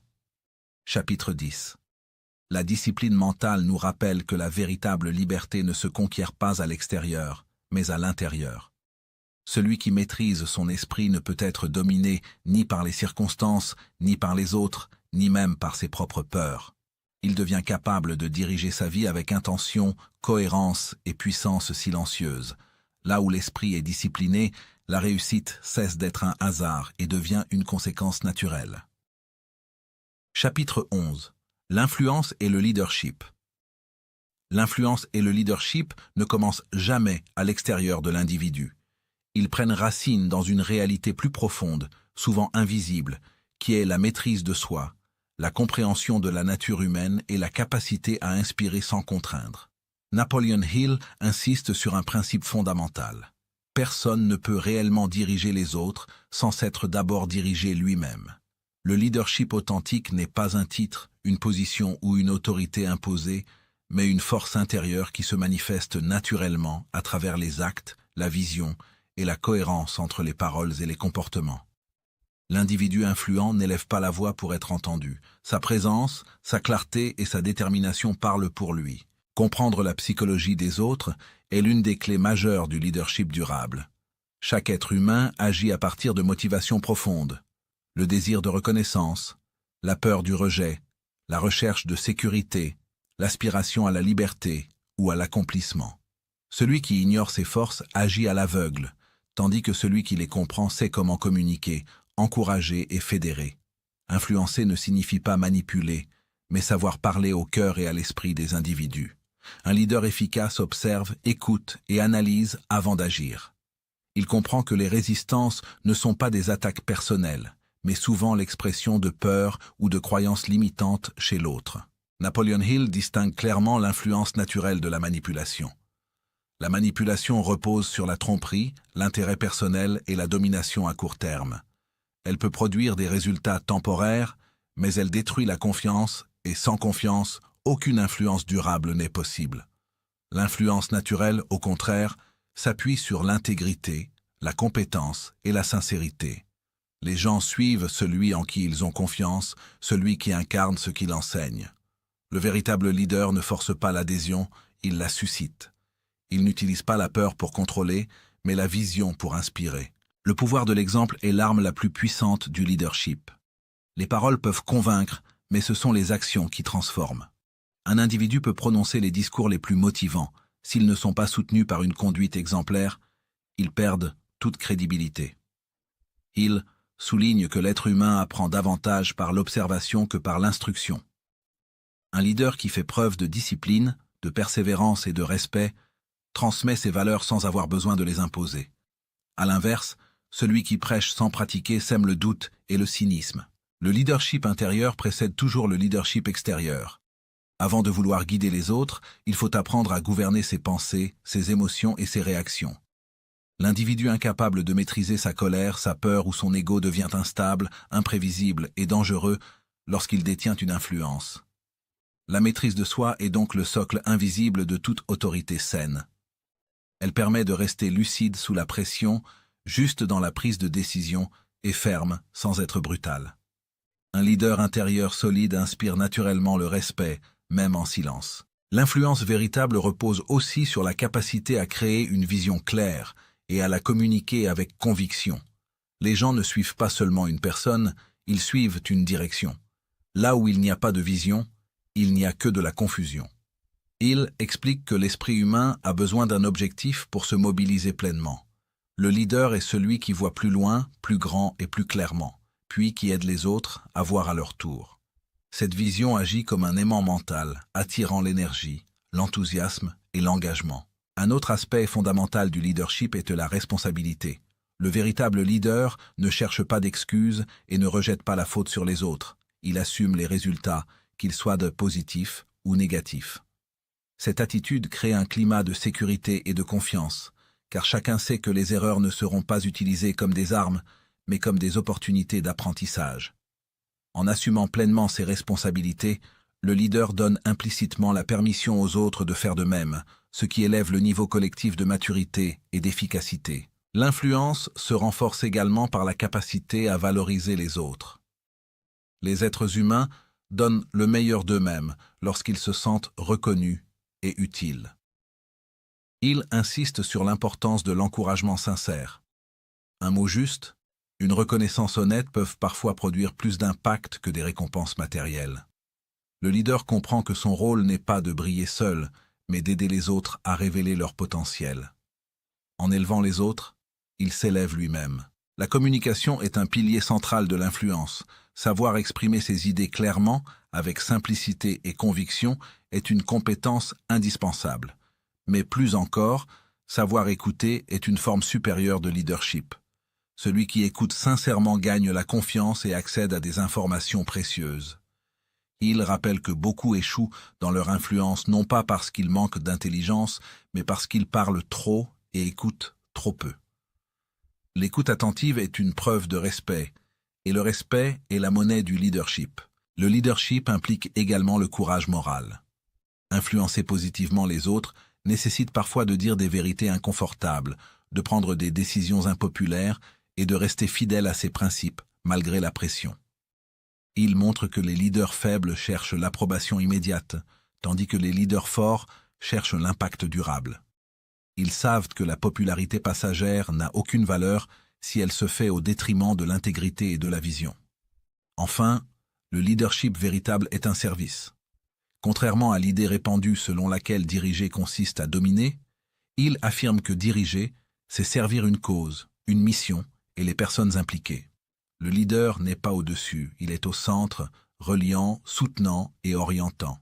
Cette posture transforme l'influence en force constructive et élévatrice.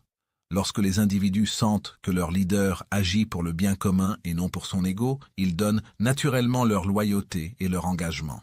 Ainsi, l'influence et le leadership ne sont ni des dons réservés à une élite, ni des techniques superficielles à appliquer mécaniquement. Ils sont le résultat d'un travail intérieur profond, d'une compréhension fine de la nature humaine et d'un engagement constant envers des valeurs élevées. En développant son leadership intérieur, chacun peut devenir une source d'inspiration, d'ordre et de progrès, non seulement pour les autres, mais d'abord pour sa propre vie. Chapitre 12. L'environnement mental. L'environnement mental est l'un des facteurs les plus sous-estimés de la réussite humaine, et pourtant, il agit en permanence, silencieusement, sur la direction de nos pensées, de nos décisions et de nos actions. L'homme croit souvent être libre dans sa manière de penser, convaincu que ses idées naissent uniquement de sa volonté personnelle, alors qu'en réalité, une grande partie de son monde intérieur est façonnée par ce qu'il voit, ce qu'il entend, ce qu'il lit, et surtout par les personnes qu'il fréquente. L'environnement mental n'est pas seulement un décor extérieur, c'est une force invisible qui programme l'esprit jour après jour, parfois à notre insu. Comprendre cette influence est une étape essentielle pour quiconque aspire à une réussite durable et consciente. Depuis l'enfance, l'esprit humain est plongé dans un bain d'influence. Les paroles des parents, les croyances familiales, les jugements de l'école, les normes sociales, les discours médiatiques, tout cela s'imprime dans le subconscient avant même que l'individu ne développe un esprit critique.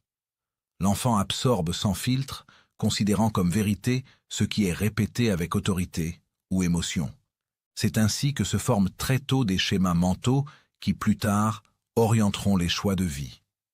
Un environnement mental pauvre, négatif ou limité produit presque toujours des adultes qui doutent, qui se restreignent eux-mêmes et qui confondent prudence et peur. L'entourage humain joue un rôle central dans cette construction mentale.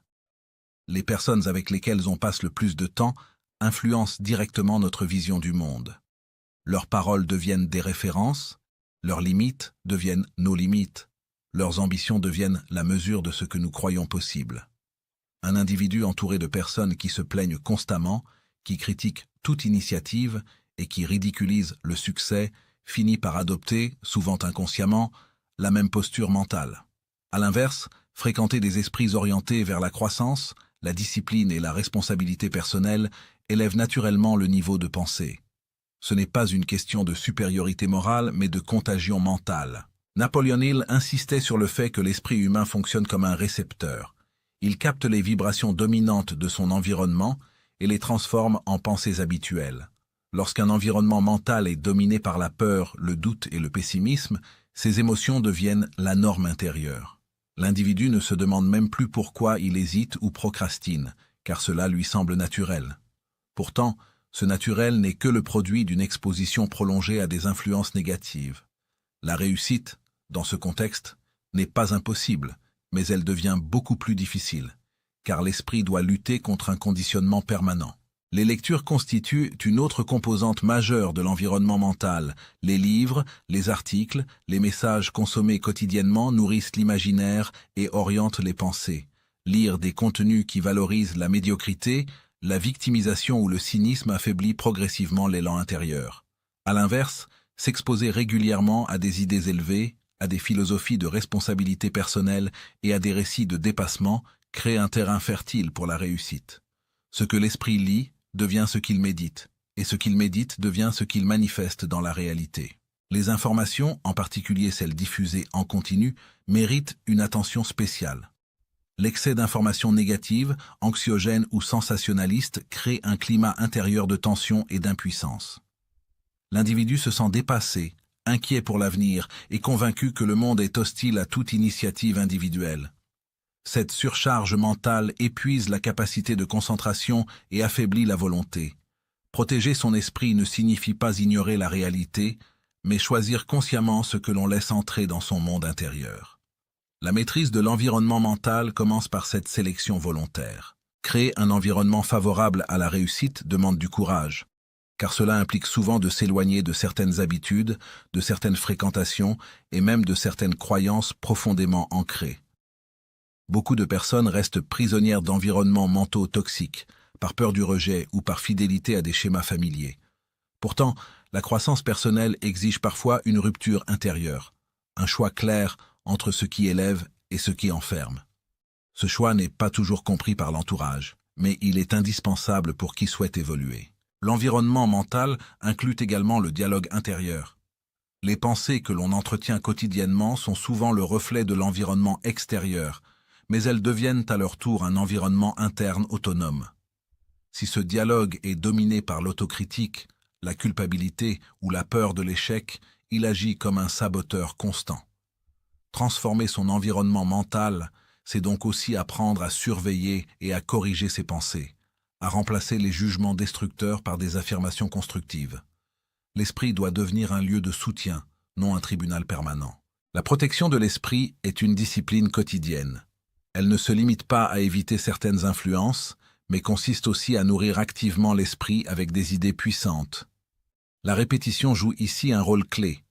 Ce que l'on entend une fois a peu d'effet, mais ce que l'on répète chaque jour finit par s'imposer comme une vérité intérieure. Les affirmations positives, la visualisation consciente et la méditation orientée vers des objectifs clairs sont autant de moyens de renforcer un environnement mental propice à la réussite. Il est important de comprendre que l'environnement mental ne détermine pas seulement le niveau de réussite matérielle, mais aussi la qualité de la vie intérieure. Un esprit constamment exposé à la négativité vit dans la tension, même en cas de succès extérieur. À l'inverse, un environnement mental sain favorise la paix intérieure, la clarté et la confiance, indépendamment des circonstances. La réussite véritable, selon la philosophie de Hill, repose sur cet équilibre entre accomplissement extérieur et stabilité intérieure. Créer un environnement mental favorable, c'est devenir l'architecte conscient de son esprit. Cela signifie choisir ses influences avec intention, cultiver des relations qui stimulent la croissance, sélectionner des lectures qui élargissent la vision et filtrer les informations qui nourrissent inutilement la peur. Ce travail demande de la vigilance, car l'environnement extérieur cherche constamment à s'imposer. Mais plus l'individu devient conscient de cette influence, plus il reprend le contrôle de sa vie mentale. En fin de compte, l'environnement mental agit comme un sol invisible. S'il est pauvre, même les meilleures graines auront du mal à pousser. S'il est riche, fertile et bien entretenu, la réussite devient une conséquence naturelle. L'homme qui comprend cette loi cesse de blâmer les circonstances extérieures et commence à transformer son monde intérieur. Il sait que chaque pensée entretenue, chaque parole entendue et chaque relation choisie participe à la construction de son destin. Ainsi, la maîtrise de l'environnement mental devient l'un des piliers les plus puissants de la psychologie de la réussite, car elle permet à l'individu de créer, jour après jour, les conditions invisibles de son propre accomplissement. Chapitre 13. La vision à long terme. La vision à long terme est ce qui distingue profondément ceux qui construisent une réussite durable de ceux qui ne font que traverser des périodes de succès éphémères. Dans toute l'œuvre et la philosophie de Napoleon Hill, cette idée revient sans cesse. L'homme qui ne voit pas au-delà de l'instant présent devient prisonnier de l'immédiat, de ses impulsions, de ses émotions passagères et de ses besoins urgents. À l'inverse, celui qui développe une vision à long terme apprend à vivre aujourd'hui en fonction de demain, à agir maintenant pour des résultats qui parfois ne seront visibles que dans plusieurs années. Cette capacité à se projeter, à imaginer une direction de vie claire et à rester fidèle à cette direction malgré les obstacles est l'un des fondements les plus solides de la réussite durable. Penser au-delà de l'instant est un exercice mental exigeant, car l'esprit humain est naturellement attiré par le confort immédiat, par la récompense rapide et par l'évitement de la douleur. La société moderne accentue encore cette tendance en valorisant la vitesse, la consommation instantanée, la gratification immédiate et les résultats visibles à court terme. Pourtant, la majorité des grandes réussites humaines ne sont pas nées dans la précipitation, mais dans la patience, la persévérance et une vision étendue dans le temps.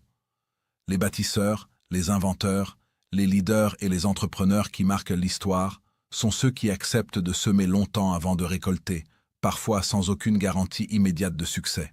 La vision à long terme commence par une clarification profonde de ce que l'on veut réellement accomplir dans sa vie. Il ne s'agit pas simplement d'objectifs financiers ou matériels, mais d'une direction globale, d'un sens donné à ses efforts, à ses sacrifices et à ses choix quotidiens. Sans cette direction, l'individu devient réactif plutôt que proactif. Il subit les événements au lieu de les orienter, et il consomme sa vie au lieu de la construire.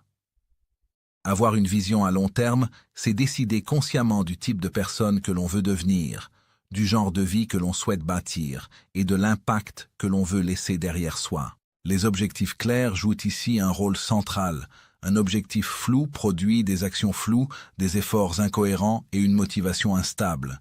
À l'inverse, un objectif précis agit comme un aimant mental. Il attire les idées, les opportunités et les décisions alignées avec lui. Napoleon Hill insistait sur l'importance de définir ses objectifs par écrit, avec des détails clairs, des délais et une raison émotionnelle forte. Cette clarté transforme la vision à long terme en boussole intérieure, capable de guider l'individu même dans les moments de doute, de fatigue ou de confusion. Cependant, la vision à long terme ne consiste pas seulement à rêver ou à imaginer un futur idéal. Elle exige une discipline quotidienne et une capacité à différer la gratification. Construire plutôt que consommer est l'un des principes fondamentaux de la réussite durable. Beaucoup de personnes gagnent de l'argent, mais peu savent le transformer en valeur durable. Elles consomment immédiatement ce qu'elles obtiennent, sans penser à l'avenir, sans investir dans leur développement, leur savoir, leurs compétences ou leurs projets. La vision à long terme pousse au contraire à investir du temps, de l'énergie et des ressources dans ce qui produira des résultats futurs, même si cela implique des sacrifices temporaires. Construire signifie accepter de travailler dans l'ombre, sans reconnaissance immédiate, sans applaudissements et parfois sans résultats visibles. Cela signifie développer des compétences avant qu'elles ne soient rentables, apprendre avant d'être récompensé et poser des fondations solides avant de chercher à embellir la façade. Cette approche demande une maturité mentale élevée, car elle va à l'encontre des réflexes émotionnels les plus courants. Elle exige de résister aux comparaisons, aux distractions et aux tentations de facilité. La patience stratégique est l'un des piliers les plus mal compris de la réussite. Beaucoup confondent patience et passivité, alors qu'en réalité, la patience stratégique est une forme d'action intelligente. Elle consiste à avancer de manière constante, méthodique et alignée avec sa vision, tout en acceptant que certains résultats prennent du temps à se manifester. Elle implique également de savoir attendre le bon moment, de ne pas forcer les choses prématurément et de respecter les cycles naturels de croissance. Dans la philosophie de Hill, la patience est étroitement liée à la persévérance. Celui qui possède une vision à long terme comprend que les échecs temporaires ne sont pas des fins en soi, mais des étapes d'apprentissage. Il ne se décourage pas face aux obstacles, car il sait que chaque difficulté fait partie du processus de construction. Cette perspective transforme radicalement la manière dont l'individu perçoit les revers. Au lieu de les vivre comme des humiliations ou des preuves d'incompétence, il les voit comme des ajustements nécessaires sur le chemin de son objectif. La vision à long terme protège également contre l'instabilité émotionnelle. Celui qui vit uniquement dans l'instant est constamment affecté par les hauts et les bas, par les opinions des autres et par les fluctuations extérieures. En revanche, celui qui est ancré dans une vision profonde développe une forme de stabilité intérieure. Il sait pourquoi il agit, même lorsque les résultats tardent à venir. Cette stabilité lui permet de rester concentré, discipliné et cohérent dans ses choix, là où d'autres abandonnent ou changent de direction au moindre obstacle. Penser à long terme implique aussi une relation différente au temps. Le temps n'est plus perçu comme un ennemi ou une contrainte, mais comme un allié. Chaque jour devient une opportunité de progresser, même légèrement, vers sa vision. Cette accumulation de petits efforts constants produit, sur la durée, des résultats extraordinaires. C'est ce que Hill appelait souvent la puissance de l'effort organisé et soutenu dans le temps. La réussite durable ne repose donc pas sur des coups de chance, des opportunités isolées ou des moments de gloire passagers. Elle repose sur une vision claire, maintenue avec constance, nourrie par des objectifs précis et soutenue par une discipline quotidienne. Elle repose sur la capacité à dire non à certaines distractions pour dire oui à un avenir choisi consciemment. Elle repose enfin sur la compréhension que la vraie richesse ne se mesure pas seulement en résultats visibles, mais en solidité intérieure, en cohérence de vie et en impact durable. Dans un monde où tout pousse à l'immédiateté, développer une vision à long terme devient un acte de courage et de lucidité. C'est refuser d'être manipulé par l'urgence artificielle, par les modes passagères et par la pression sociale. C'est choisir de devenir l'architecte de sa vie plutôt qu'un simple consommateur d'expérience. C'est accepter de construire lentement mais solidement une réussite qui résiste au temps, aux crises et aux changements. Ainsi, la vision à long terme n'est pas seulement une stratégie de réussite, c'est une philosophie de vie. Elle transforme la manière de penser, d'agir et de décider. Elle donne une profondeur nouvelle aux efforts quotidiens et une signification durable aux sacrifices consentis. Celui qui adopte cette vision cesse de courir après le succès et commence à le bâtir, pierre après pierre, avec patience, clarté et détermination. Chapitre 14. L'action inspirée. L'action inspirée représente l'aboutissement naturel de tout le travail intérieur accompli au fil du chemin de la réussite. Après avoir compris la puissance de la pensée, du désir, de la foi, de l'imagination, de la décision, de la persévérance, de la discipline mentale et de la vision à long terme, une vérité devient évidente. Rien ne se matérialise sans action. Pourtant, toutes les actions ne se valent pas. Certaines épuisent, dispersent, frustrent, tandis que d'autres semblent couler de source, produire des résultats durables et renforcer la confiance intérieure. C'est cette différence fondamentale qui sépare l'action forcée de l'action inspirée. L'action forcée naît de la peur, de la pression sociale, de l'urgence ou de la comparaison. Elle est souvent guidée par l'angoisse de manquer, par la crainte d'être en retard ou par l'obsession de prouver quelque chose aux autres. L'action inspirée, au contraire, prend naissance dans l'alignement entre la pensée, l'émotion et l'objectif profond. Elle n'est pas passive, elle est intense, déterminée, mais elle ne lutte pas contre soi-même. Elle est le prolongement naturel d'une vision claire et d'un esprit préparé. Beaucoup de personnes agissent énormément sans avancer réellement. Elles multiplient les efforts, les projets, les tentatives, mais ressentent une fatigue mentale constante, une impression de tourner en rond. Cela arrive lorsque l'action n'est pas alignée avec une direction intérieure claire. L'esprit envoie alors des signaux contradictoires. Une partie veut avancer, une autre résiste, doute, sabote. L'action inspirée, elle, réduit ce conflit intérieur. Elle s'appuie sur une décision intérieure déjà prise, sur une vision déjà acceptée par l'inconscient. Quand l'esprit est aligné, l'action devient plus fluide, plus cohérente et surtout plus persistante. On n'agit plus pour fuir une situation, mais pour construire quelque chose de précis. Écouter l'intuition joue ici un rôle central. L'intuition n'est pas un hasard mystique ou une impulsion irrationnelle. Elle est le résultat d'un esprit entraîné, nourri, discipliné, qui a intégré des informations, des expériences et des émotions à un niveau profond.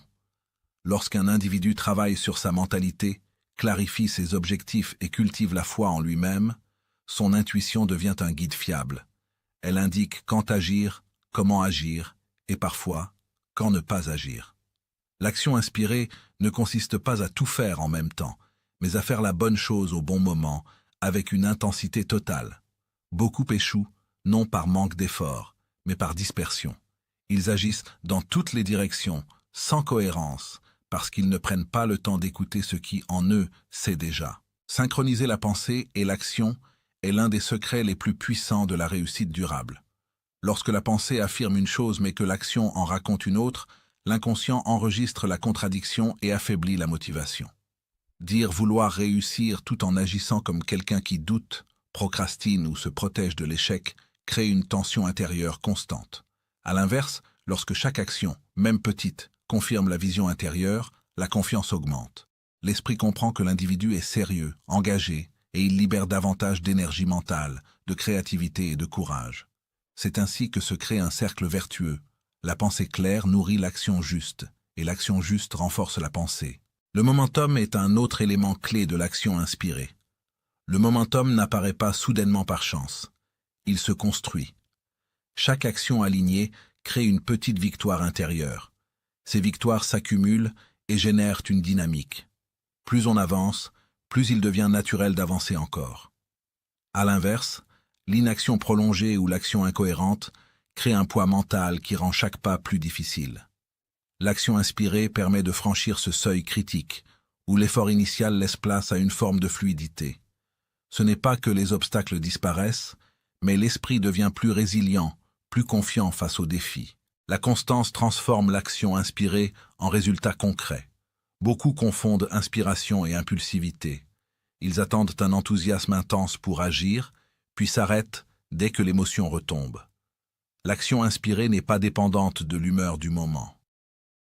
Elle repose sur une discipline intérieure calme, sur un engagement envers une vision à long terme. Même lorsque l'émotion est plus faible, l'individu continue d'agir, car il sait pourquoi il agit. Cette constance est invisible aux yeux des autres, mais elle est décisive.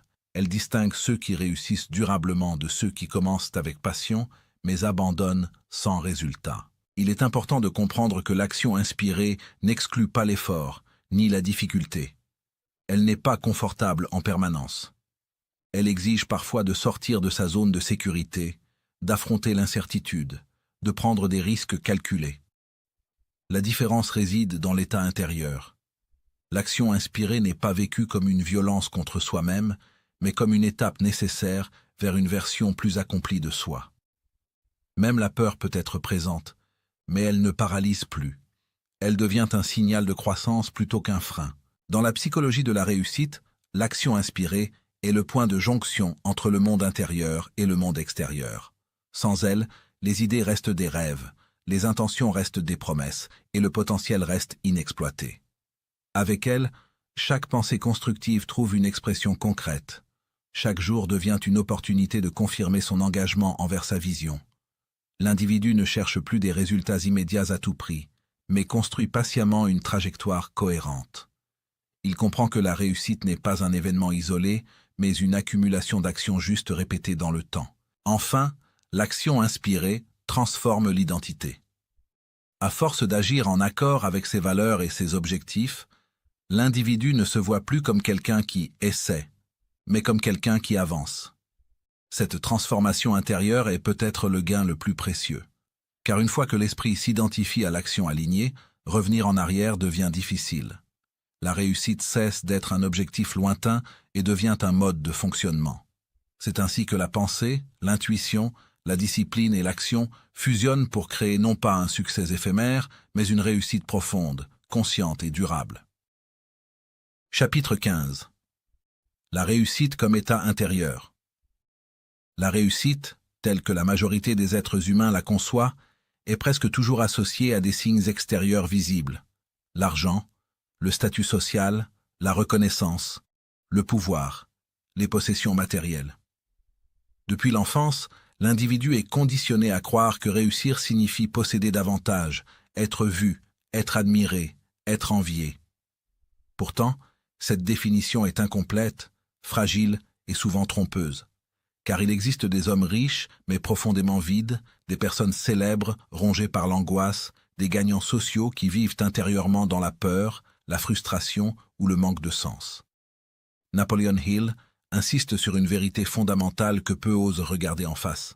La véritable réussite est d'abord un état intérieur avant d'être une manifestation extérieure. L'erreur la plus répandue consiste à croire que la paix mentale viendra après l'accumulation de succès matériels.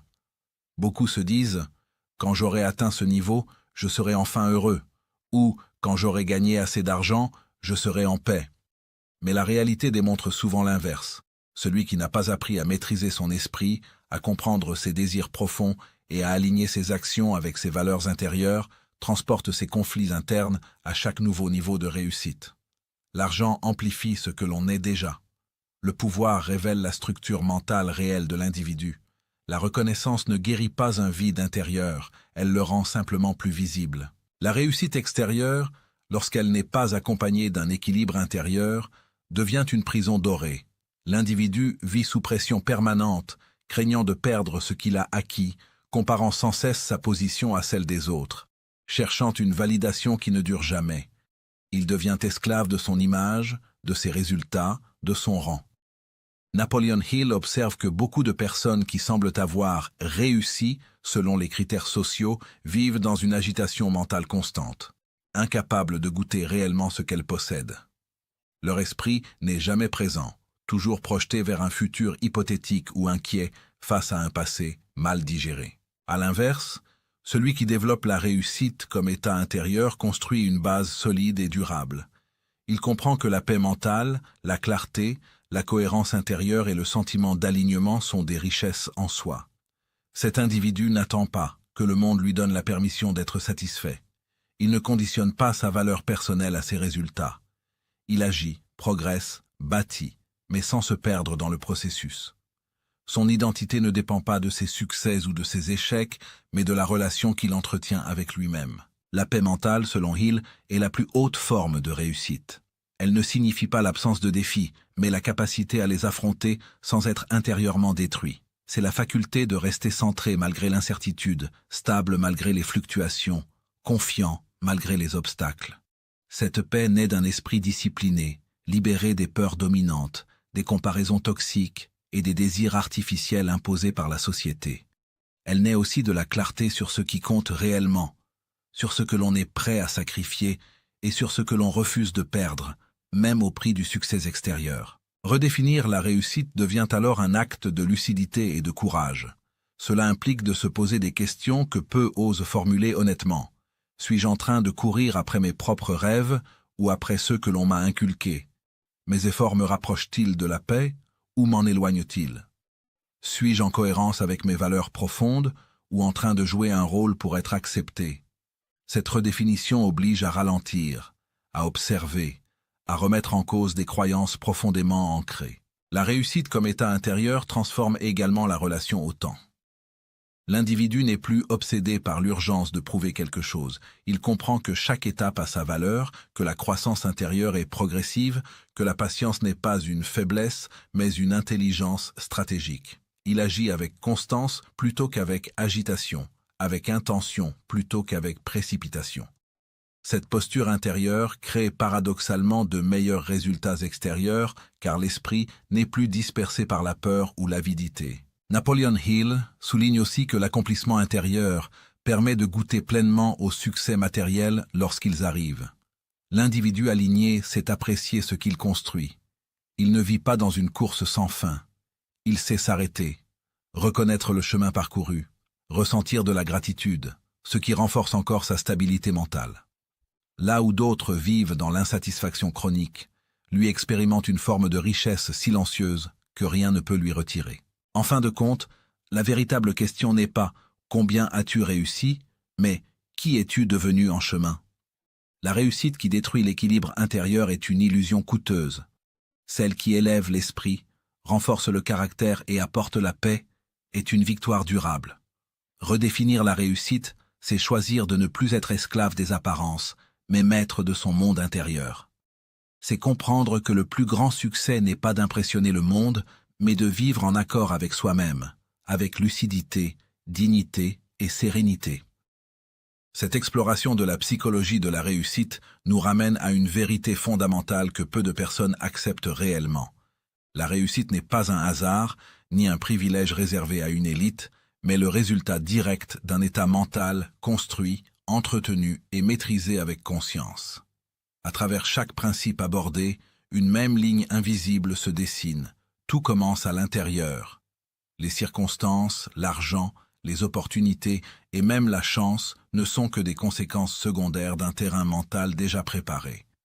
Là où beaucoup cherchent des solutions extérieures, Napoleon Hill nous oblige à regarder vers l'esprit, là où naissent les pensées, les croyances, les décisions et les actions. La réussite n'est donc pas un événement, mais un processus intérieur continu. Le mental apparaît alors comme le véritable champ de bataille. Ce n'est pas le monde qui limite l'individu, mais l'idée qu'il s'en fait. Les peurs, les doutes, la procrastination, l'indécision et les croyances limitantes agissent comme des barrières invisibles, souvent plus puissantes que les obstacles réels. Comprendre cela, c'est reprendre une part essentielle de sa liberté. Dès lors que l'on accepte que chaque pensée répétée façonne une habitude et que chaque habitude construit un destin, la responsabilité ne peut plus être déléguée. La psychologie de la réussite repose sur cette responsabilité individuelle totale. Personne ne pense à votre place. Personne ne décide à votre place. Personne n'agit à votre place. Ce constat peut déranger, mais il est aussi profondément libérateur. Napoleon Hill nous transmet un message intemporel. L'esprit humain est programmable. Ce que l'on nourrit par la pensée, la répétition et l'émotion finit par s'enraciner et se manifester dans la réalité.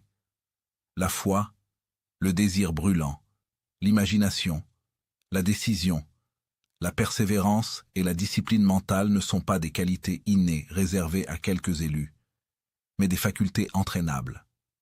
La différence entre ceux qui réussissent et ceux qui stagnent ne réside pas dans l'intelligence ou le talent, mais dans la constance avec laquelle ils orientent leur esprit vers un objectif clair. Là où la majorité subit ses pensées, les individus accomplis les dirigent. Cette philosophie replace également la réussite dans une dimension plus profonde que la simple accumulation matérielle. Si l'argent peut être un résultat, il n'est jamais la finalité ultime. La vraie réussite se mesure à la cohérence entre ce que l'on pense, ce que l'on ressent et ce que l'on fait. Elle se manifeste par une clarté intérieure, une paix mentale et une direction de vie assumée. Beaucoup atteignent des sommets extérieurs tout en restant intérieurement vides, car ils ont négligé la maîtrise de soi. Hill nous rappelle que sans équilibre intérieur, aucun succès durable n'est possible. Transformer sa vie par la pensée consciente n'est pas un acte spectaculaire, mais une discipline quotidienne. Cela commence par observer ses pensées, remettre en question ses croyances héritées, choisir volontairement ce que l'on accepte dans son esprit et agir même lorsque le confort disparaît. Chaque jour devient alors une opportunité de construction intérieure. La réussite cesse d'être un objectif lointain pour devenir un état progressif, nourri par des choix répétés. En définitive, la psychologie de la réussite n'est pas une promesse magique, mais une loi mentale implacable. Ce que l'esprit conçoit avec clarté, nourrit avec foi et soutient par l'action, finit par prendre forme. Le pouvoir est déjà là, présent en chacun, attendant simplement d'être reconnu, discipliné et utilisé consciemment. Changer sa vie ne commence pas demain, ni quand les conditions seront idéales. Cela commence à l'instant précis où l'on décide de penser différemment.